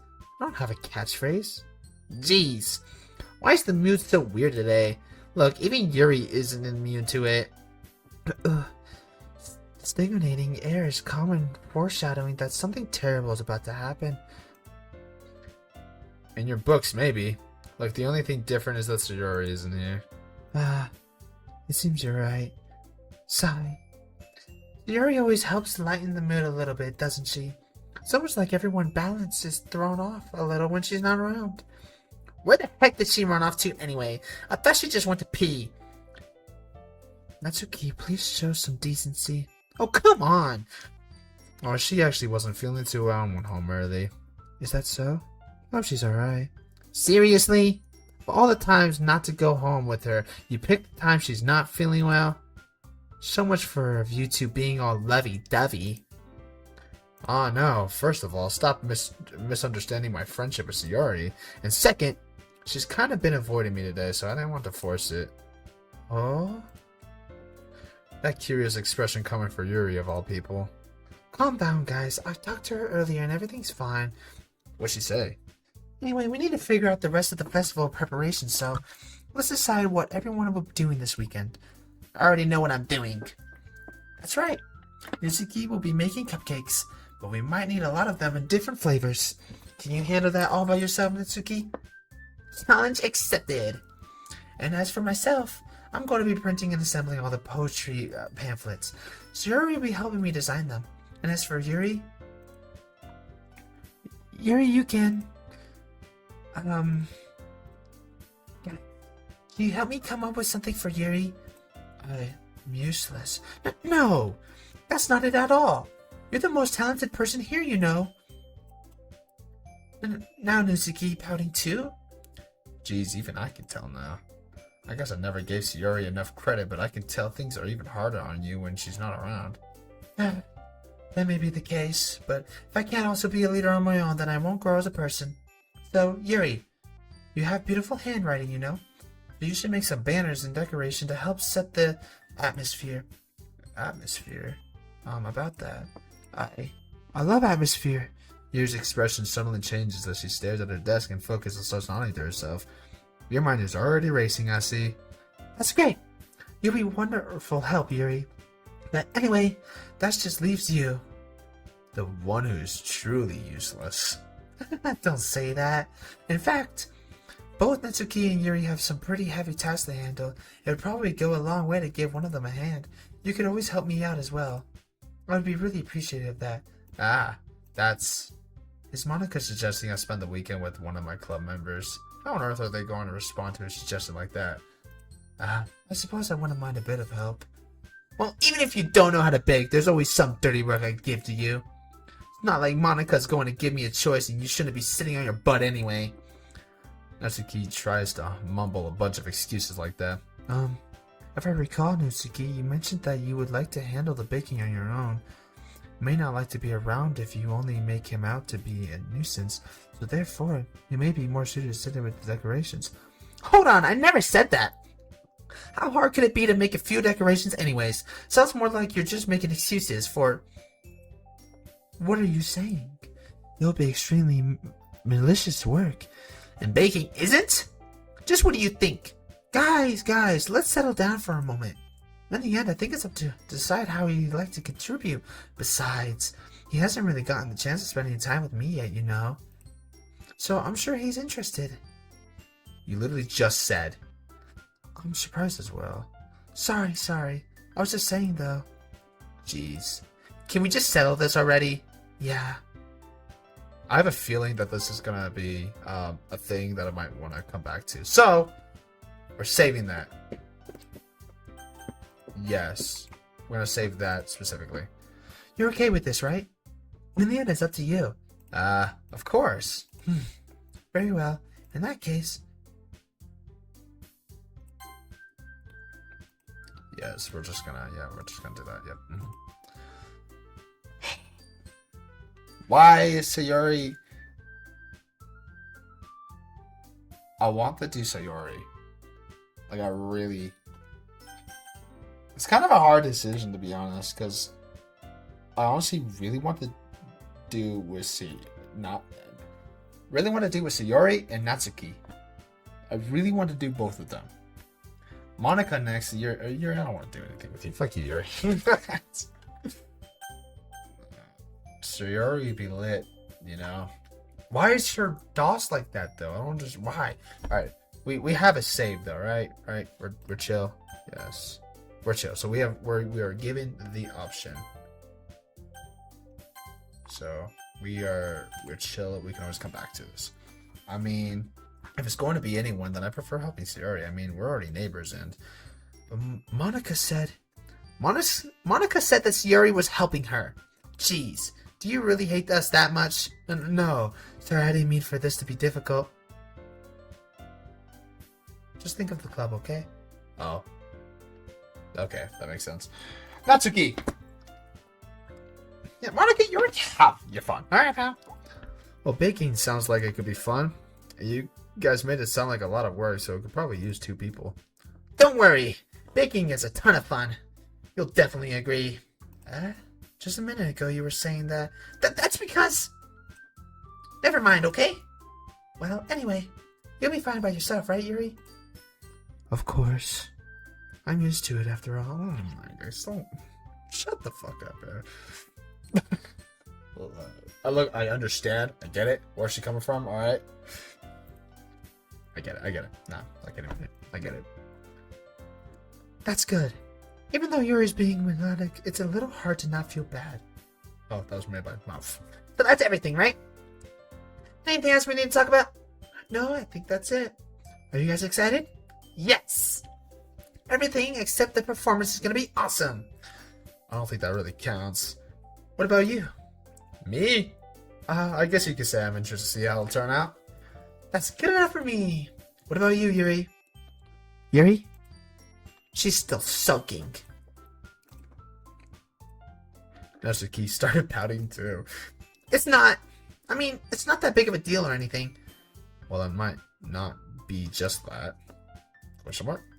I think that Yuri might just be feeling a little underappreciated in general. Having to come up with something for her to do and then nobody offering to help. That doesn't mean... Natsuki glances back and forth between everyone with a worried expression. Look, Natsuki goes over and puts her hand down on Yuri's shoulders. Yuri, you really are the most talented one here. And you're going to help make the event a lot more fun and welcoming. I mean, the cupcakes will probably help a lot too, but you're going to make the atmosphere special. That'll be really important for the way that people feel during the performance. So, you need to stop being dumb and give yourself a little more credit. Natsuki releases her hand and turns around to face the other direction. You didn't really mean that, did you? No, not really. But Yuri isn't the only one surprised. Monica and I are also taken aback by Natsuki's words. Natsuki, of all people, be saying such encouraging things, but I begin to understand. Natsuki wasn't trying to sound like Sayori. Even if it didn't work perfectly, I could tell that she tried to say something Sayori would say at a time like this, because Sayori helps everyone smile and feel good about themselves. I'm sorry for being dumb. I'm going to do my best, and all of us are going to make it a really great event. Yeah. Love to see everyone do their best. But with that, there's nothing more for today, so I guess it's time for us to head out. Okay, but I'm staying here a bit longer. I barely got to do any reading today, so... Fair enough, there's nothing wrong with that. Everyone packs up their things. I start to follow Monica and Yuri out the door as the shepherd tree. Where are you going? We still need to figure out our plans for this weekend. You literally would have gotten home and realized that you didn't even have a way to contact me. Oh, that's true. You're right, Natsuki. I have no idea how that slipped my mind. Geez, good thing I stopped you. I'm giving you my number, okay? You better not make it weird or anything. Why would I do that? Natsuki gives me her number. Okay, I'm coming over on Sunday. I'll bring all the ingredients. Wait, you're coming to my house? Well, yeah. What's wrong with that? I mean, just figured that since I'm the one helping, I would be going to your house. Yeah, you're right. Like I could have a guy over my house. My dad would kill me. Really? That's kind of strict if you ask me. Yeah, how do you think I feel? I can't do anything when my dad is home. Anyway, I just need to complain for a second. We have each other's number now. That's all I need from you. I guess I'll text you when I'm coming over. Alright, fine by me. Yeah. I'm really gonna show you why I love baking so much. So you better look forward to it. Oh? Didn't you say you were just going to give me the dirty work? Well, I was just saying that. It's not like I could act like in front of everyone that I was looking forward to this. Wait, really? Well, kind of. Just because I never got to bake with someone else before. That's all it. That's all it is, so. Alright, I get it. Sorry for overreacting. Anyway, I'll be heading out now. See you on Sunday. Ah. Never mind. Yep. I can't believe this. Natsuki is going to be coming to my house on Sunday. See what I mean by I said it earlier, bro. If I just look at it, too long and stuff. Even though I would have preferred to do this for Sayori, my anxiety still shoots through the roof. I guess I've gotten pretty used to handling her at this point, but who knows what might end up happening when we're outside of school. She even told me she was looking forward to it. I shake my head. Why do I feel nervous that Sayori finds out about this? It's not like we feel that way about each other. Besides, Monica said this is about the club. I have nothing to worry about. If I just go with it, then I'll have a good time. I agree. Loki, I'm too interested. We need to do... Cheryl, shut up. Where'd you go? How are you? Or my cat. Meow. Sure. Meow. Anyways, I'm beginning increasingly anxiety about Nuki's coming visit. I keep telling myself there's no reason to be nervous, but it doesn't help much. I wonder if she'll act any different when it's just the two of us. I mean, meanwhile, she's been texting me a lot. We sent each other one after exchanging numbers to double check, but it turned into a conversation. She's almost a different personality on the phone, using tones of emoji and cute language. She also really likes complaining about things, but I kind of saw that one coming. But putting Natsuki aside, I also do know about her dad. Natsuki's dad is shitty and stuff. I think beats her as well, if I'm right. So, anyways, I haven't heard a thing from Sayori since she left club early the other day. It's not like we text each other all the time or anything, but I've been worried about her in the back of my mind. In the back of my mind, you died.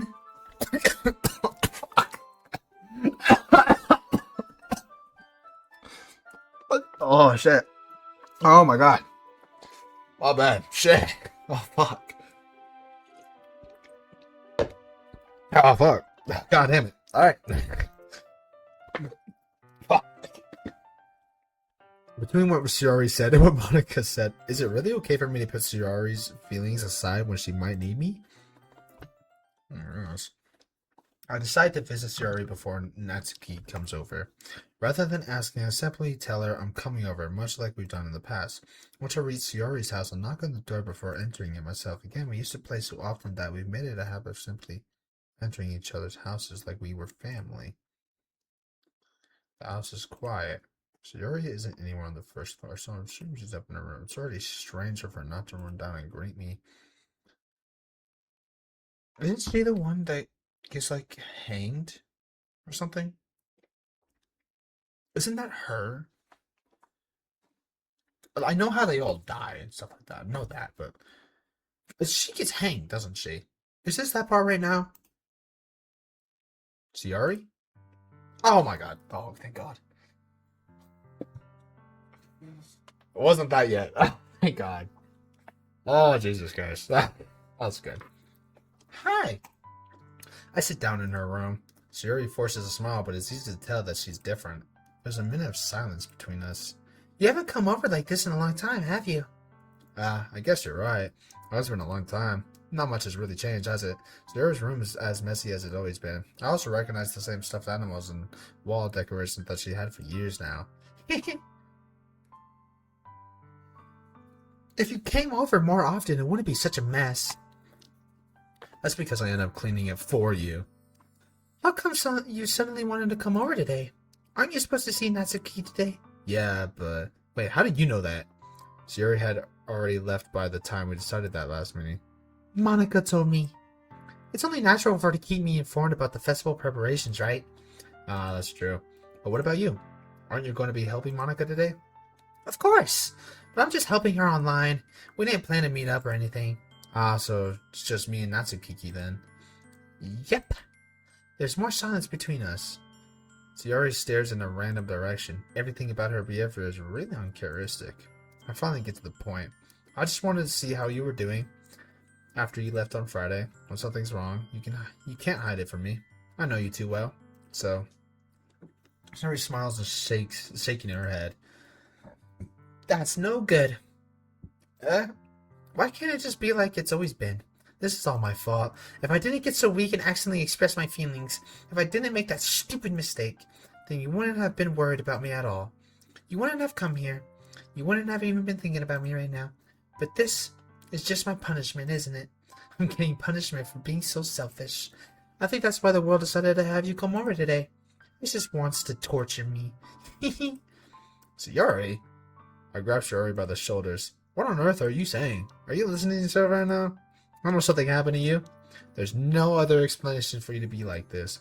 So tell me already. Until I know, I won't be able to stop thinking about it. Sayori gives me an empty smile. You really put me in a trap. But you're wrong. Nothing happened to me. I've always been like this. You're just seeing it for the first time. Seeing what? What are you talking about, Sayori? You're really just going to make me say it, aren't you? I guess I have no choice this time. The thing is, I've had a really bad depression my whole life. Did you know that? Why do you think I'm late for school every day? Because most days I can't even find a reason to get out of bed. What reason is there to do anything when I fully know how worthless I am? Why go to school?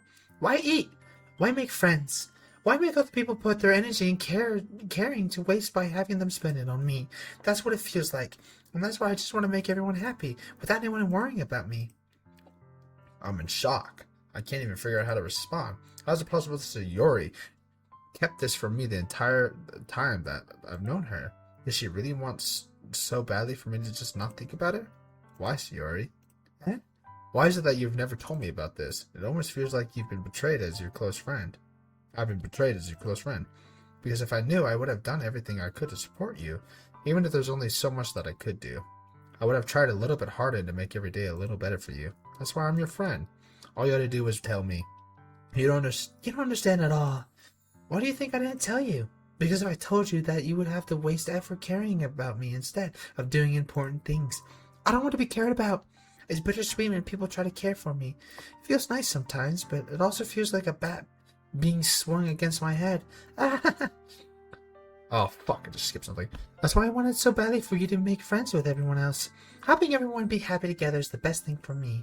But then I discovered something else too. Seeing you make friends and get closer with everyone else in the club feels like a spear going through my heart. So that's why I decided the world just wants to torture me. Every path leads to nothing but hurt. You're right, that I don't understand. I don't understand your feeling at all, Sayori. But I don't need to understand. Whatever it takes me for to help you to stop hurting, that's what I'll do. No, there's nothing. Nothing at all. The only thing that could have helped me is if everything could be like it always was. But I was selfish. I finally showed you what a horrible person I am. Tears streaked down Sayori's face. I made you join the literature club because I was selfish. And I was punished by my heart hurting in a way that I couldn't understand.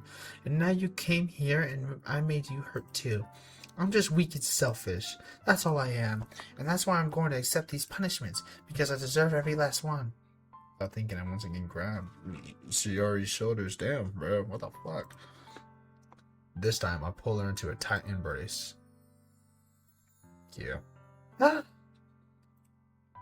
Sayori, I don't care if you feel selfish. I'm really happy that you convinced me to join the club. Seeing you every day makes it worthwhile enough. If I make friends with everyone else, then that just Just bonus, but please never underestimate how much I care about you. I wouldn't have it any other way. Sayori isn't hugging me back. Despite my arms being wrapped around her, Sayori's arm remained me side. She started sobbing next to my ear. No, don't do this to me. Please don't do this to me.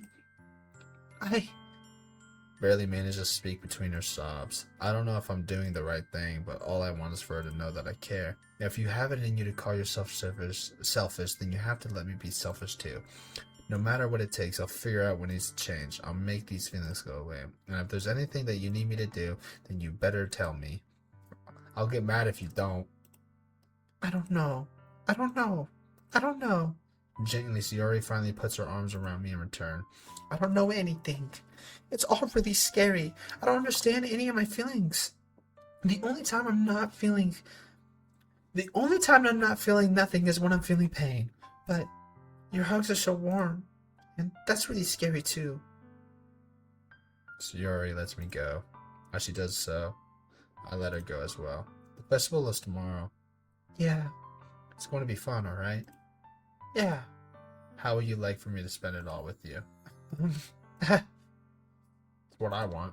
I promise. think that would be nice then. Yeah. Sayori wipes her eyes. If I could spend the whole day here, I would. Of all days, this has to be the one where I have other plans. Maybe I should cancel. No, don't. Please don't. If you did that, then I really want to forgive you. But it's almost time for Natsuki to meet me at my house, and at the very least, do you want to come along and help out? It would be fun. First, shakes her head. I'm sorry. I don't know if it would be very good for me today. You understand, right? Nah, it's kind of hard for me to fully understand, but I'm trying my hardest. It's okay. Don't worry too much about it. I'll see you tomorrow, okay? Alright, I'll look forward to it. I say goodbye to Sayori and exit her house. Bro, she's gonna kill herself. What's gonna happen, bro? She hangs herself. I know that, bro. I know what's happening. I know her demise, bro. Like, god damn it, bro. Fuck this. On the way home, I find myself still feeling uneasy, but it isn't hard for me to keep thinking about it when Natsuki is about to come over too. I think Sayori is right. I shouldn't be worrying too much, and we're definitely going to have a great time tomorrow. I should just focus on what's ahead of me. Spent only a few minutes back at home, anxious, waiting Natsuki's arrival. Before I know it, she texts me to let me know she's outside the front door. Without delay, I open the front door to let her in. Baddie. My bad. Stop! Hey. I don't know what I was expecting, but seeing Natsuki as something other than her school uniform totally threw me off. Seeing her in such a cute clothes makes the uniform seem totally unfitting in comparison. I see. Jeez, don't make it feel so awkward already. It's gonna be a long afternoon, so don't be weird just because you're not used to seeing me outside of school. Anyways, I'm coming in. I see you brought a lot of stuff. Natsuki is carrying a large bag that is probably full of baking supplies. Well, I didn't want to come all this way to find out that your kitchen isn't equipped for the job. You brought everything I asked you to, right? Yeah, I did. Yesterday, I was going to buy a bunch of ingredients if I didn't already have them at home. Good. Glad I could count on you to do your part. Well, of course. I'm surprised to hear Natsuki suddenly say that rather than something snarky like she usually does. Could it be that she's a little different outside of school after all? Anyway, let's go to the kitchen. What? You're not even gonna offer to take this heavy bag from me? Where's your hospitality? Come on. Since when did I need to be a gentleman? I grab the bag Natsuki holds out to me. This is ridiculously heavy. I can carry that all the way here. Are you impressed? I see now. Yeah, I'm impressed, Natsuki. Seems like I always underestimate you. It's because I'm so small, isn't it? You jerk. Natsuki hits a fist into my chest. Hey, your size has nothing to do with it. Do you really hate being small that much? Eh? It's not like I hate it. I mean, sometimes I like proving people wrong when they only think I'm worth my size. It's fun when I get to be small and also better than other people, but... Geez, never mind. What are you making me say? Don't think you can make me talk about weird things just because we're not at school. Are we getting started or what? There's a lot of stuff I gotta teach you. What? That's a little bit more like you. You're more fun when you just speak your mind like that. Hey, now you're treating me like a kid. I was just trying to be a little nicer to you, you know? And just because I don't have a mature, sexy figure like Yuri doesn't mean you should treat me like... Ah. Natsuki catches her words and her face turns red. Natsuki. Forget it! I didn't say anything. I should apologize. Eh? I appreciate that you were trying to be nicer. I should have been a little more considerate too. But also, if that's what you're thinking, then you should know that there are a ton of guys who are into body types like yours. Ah. How would you know that anyway? Just trust me on this one. Gross.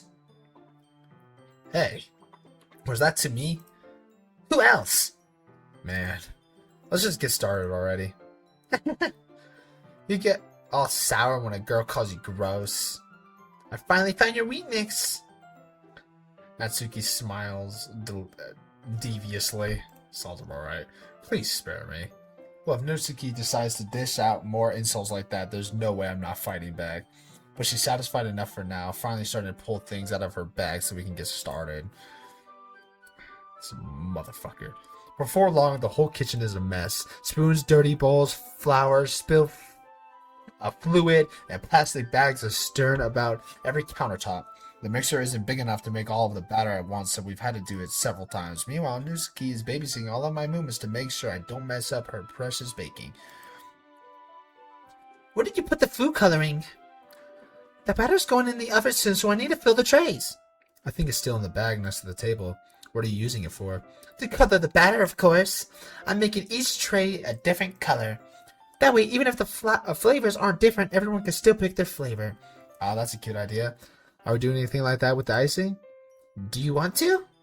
You're asking me? I don't really have a preference, so... Come on! You're not putting any heart into this at all! Can you at least try to have fun? I'm having fun. I'm not really sure what Nixie is trying to get out of me. Meanwhile, I see her separate the batter into small bowls and pull a few drops of the food coloring into each. That does look pretty cool. See? It's not like baking is just about following instructions. The presentation is where you get to be creative and have the most fun. It's a million times more worth it in the end if just looking at it makes everyone's eyes lighten up. Like the ones you made on my first day. Like the ones you made on my first day, huh? I recall Natsuki proudly presenting her cat-shaped cupcakes and Sayori and Monika's delighted expressions. I wonder if I can make Natsuki proud like that too. Yeah, maybe I'll use the food coloring then. Sounds like you're starting to understand. Just make sure you completely finish mixing the icing before you mess with the food coloring. Yeah, it's getting there. We were using the electronic mixer for the batter, so I got stuck with a whisk and a huge bowl for the icing. Eh? The icing's still all lumpy. Are you even trying? Well, yeah. I'll just take a little longer. Jeez, I'll be here all night if you do it like that. Here, look. From me and uses her other hand to tilt the bowl back. Got him. You really need to beat the crap out of it. After a few seconds, the consistency of the icing has already improved. See? As if to rephrase, Natsuki sticks a finger in the icing and pops it in her mouth. Yum. Reluctantly start to do the same. Hey. Natsuki suddenly grabs my wrist. I don't want your gross fingers in my icing. Your icing, huh? Are you forgetting who did all the work? I start to fight back, trying to inch my finger towards the bowl. Don't make me beat the crap out of you next. I'd like to see you try. I push harder, just enough for my finger to reach the icing. Gently scoop some with my finger just as Nuxie tugs me with all her might. Ah! The force of Nuxie pulling me causes me to stumble, making her stumble in turn. Gross! You got it on my face! Whose fault is that? There's a big glop of icing on Nuxie's cheek. She tries to reach it with her tongue, but it's too far away. Jeez, you know what? Take this. It says wipes it off with her finger before shoving her finger towards my own face. You wish. I'm faster. I grab her wrist with my hand before it reaches my face. Next, she tries to use her other hand to fight back, but I grab that one as well. This is some couple A behavior, bro. Oh my goodness gracious.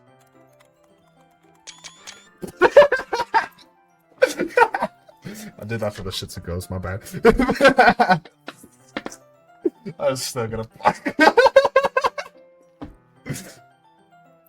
My bad.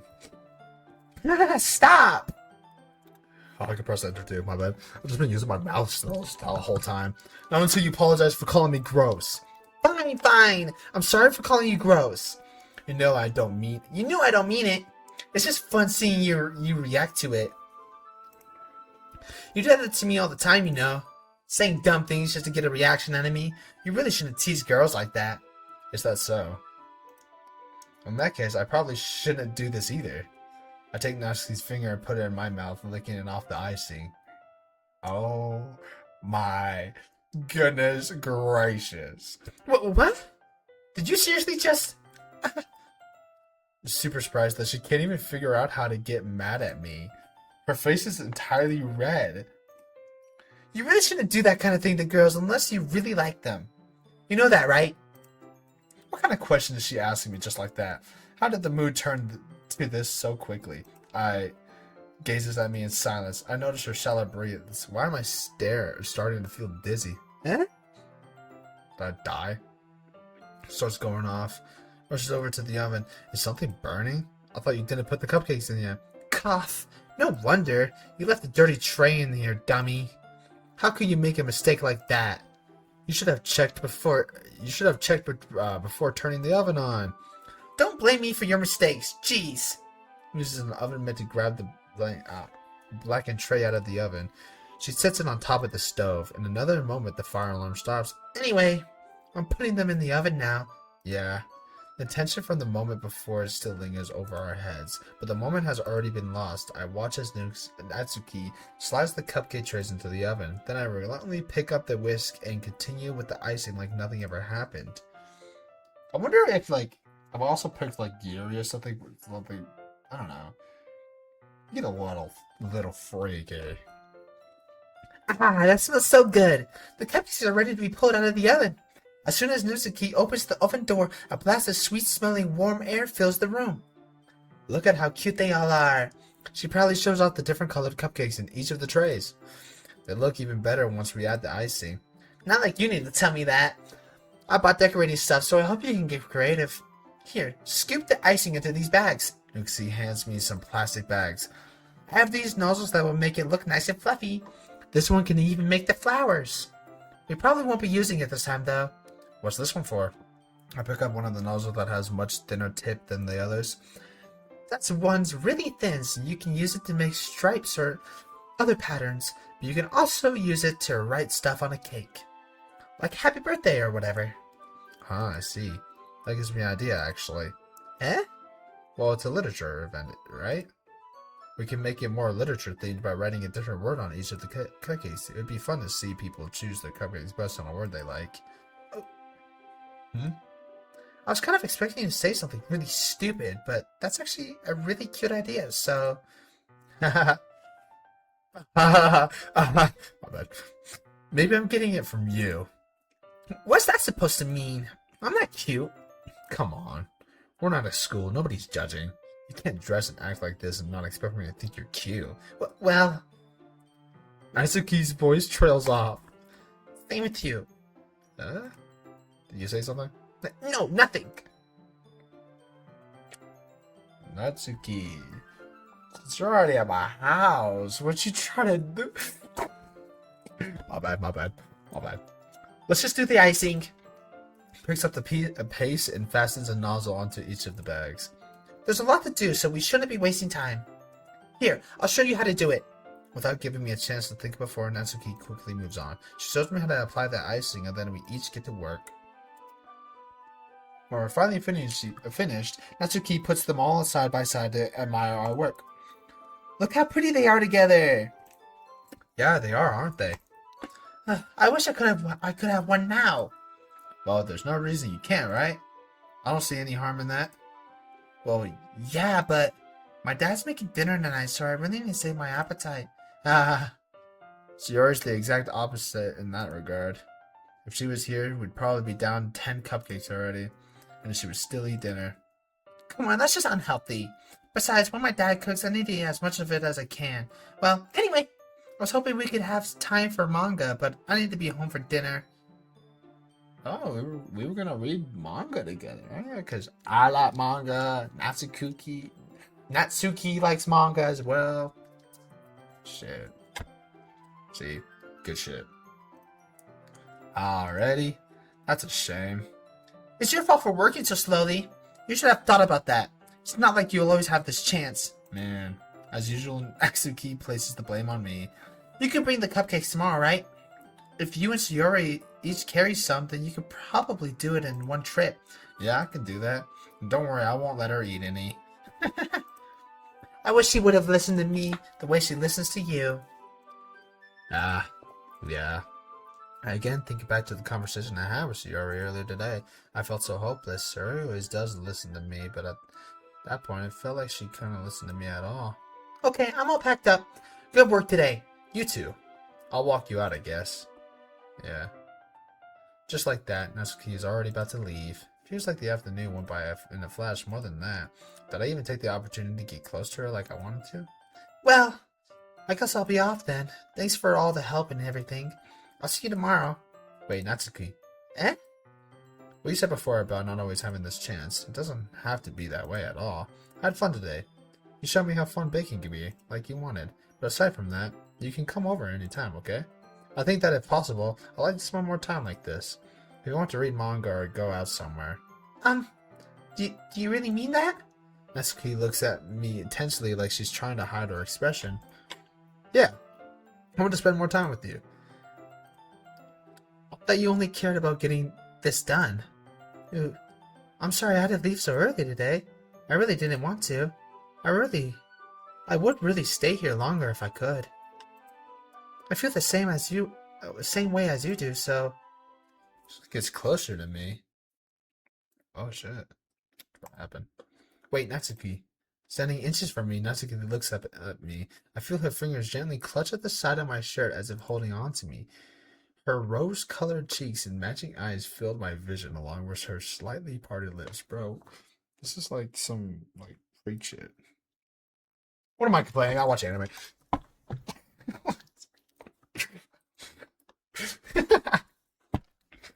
What is happening?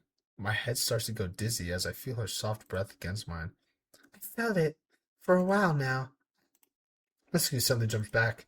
Sayori? Eh? Ah! Hi! Sayori? Just now we weren't... It's okay. I just stopped by to say hi. Well, you should have come a little earlier. I'm already on my way out, so... Really? That's too bad. Yeah, well... I'll still see you at the festival tomorrow, so it's fine. Just don't get any cupcakes before then. Anyway, later. Clearly flustered, Natsuki hurries off and Sayori waves goodbye. Sayori, I thought you didn't want to come over today. Well, I kept staying in my room, but my imagination was being really mean to me, so I had to come over and see it for myself. See what? What are you talking about? You know, how much fun you were having with Natsuki and how close you got to her. Makes me really happy that you made such good friends. That's all that matters to me. Tears start to fall down Sayori's face. That's all that matters to me. Why am I feeling this way? I'm supposed to be happy for you. Why does it feel like my heart is splitting in half? It hurts so much. Everything hurts so much. This would be so much better if I could just disappear. Sayori, don't say that. It's true. If I wasn't here, then you wouldn't have to waste your sympathy on me. You wouldn't have to put up with me for being selfish.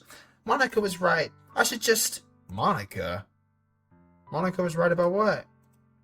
Sayori, what I said before is true. I'm not going to let this continue. Caring about you like this isn't the burden your mind is making it out to be. It's something that makes me happy. It's something that I wouldn't trade for anything else. So even if it takes an entire lifetime, I'm going to be by your side until you don't feel any more pain. But...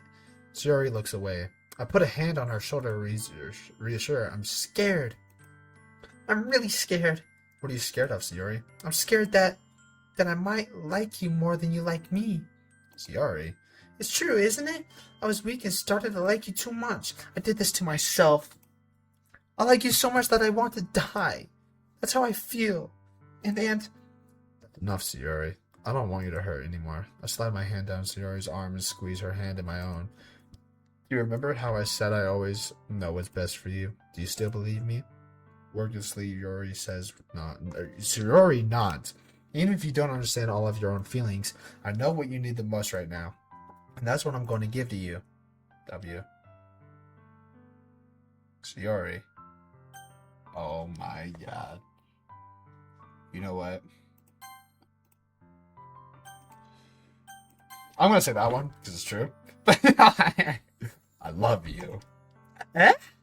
Those are my true feelings. Those are my true feelings. So there's no way you could like me more than I like you. I should have realized it sooner. But spending time with everyone at the club, making new friends, and having fun with you every day, it helped me realize that you are truly the most important person to me. That's why I'll accept any of your burdens. As long as we continue like this every day, with you by my side, then I know we'll be both happy. This is sweet. Suddenly, Sayori wraps her arms tightly around me. Is this really okay? Yeah. I hold Sayori in my arms and pull her closer. You'll never have to let go of me again. I love you. I want to be with you forever. Me too. Around me weaken a little bit. What is this? Sayori? I'm supposed to be happy right now. I always thought this would be the happiest moment for me. But why? Even now, why won't the rain clouds go away? They're not going away at all. It's okay, Sayori. It might take some time for things to get better again, but no matter how long it takes, I'll be there every step of the way. That's all that matters right now. Okay, I trust you. Sayori and I slowly release each other. So, I guess that makes the festival tomorrow our first date, huh? What are you saying? I don't want to think about those things, you know. I want everything to be the same as it always been, even if we really are a couple. I don't know if I can handle anything more right now. It's really now new and scary for me. I understand. We'll go at whatever pace suits you best. Hey, Sayori gazes at me once again, smiling sadly. even if I get really, really sad, this is the best thing for me, right? Eh? I don't really understand what Sayori means by that.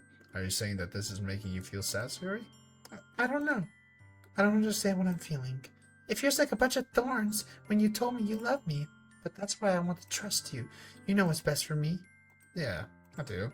That's my promise. I say that in reality, I never felt more uncertain when it comes to Sayori. I know that I love her and she loves me, but I'm having as much trouble understanding Sayori's feelings as she is. Even though I can comfort her, I keep wondering if I should be doing something more or something different. I know these thoughts will continue to plague me until things are back to the way they were.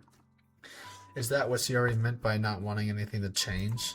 I don't know, but I know I'll give it everything I got. Sayori is the most important person to me, and I'll do whatever it takes to have a happy future with her. How sweet. I'm probably going to leave it right there, though. I think that was a good ending for now. We'll continue this another time. This is a long fucking game. We'll do that one, because that's where we'll continue off. There's a lot. And you have a lot of saves, which is pretty light. Yeah.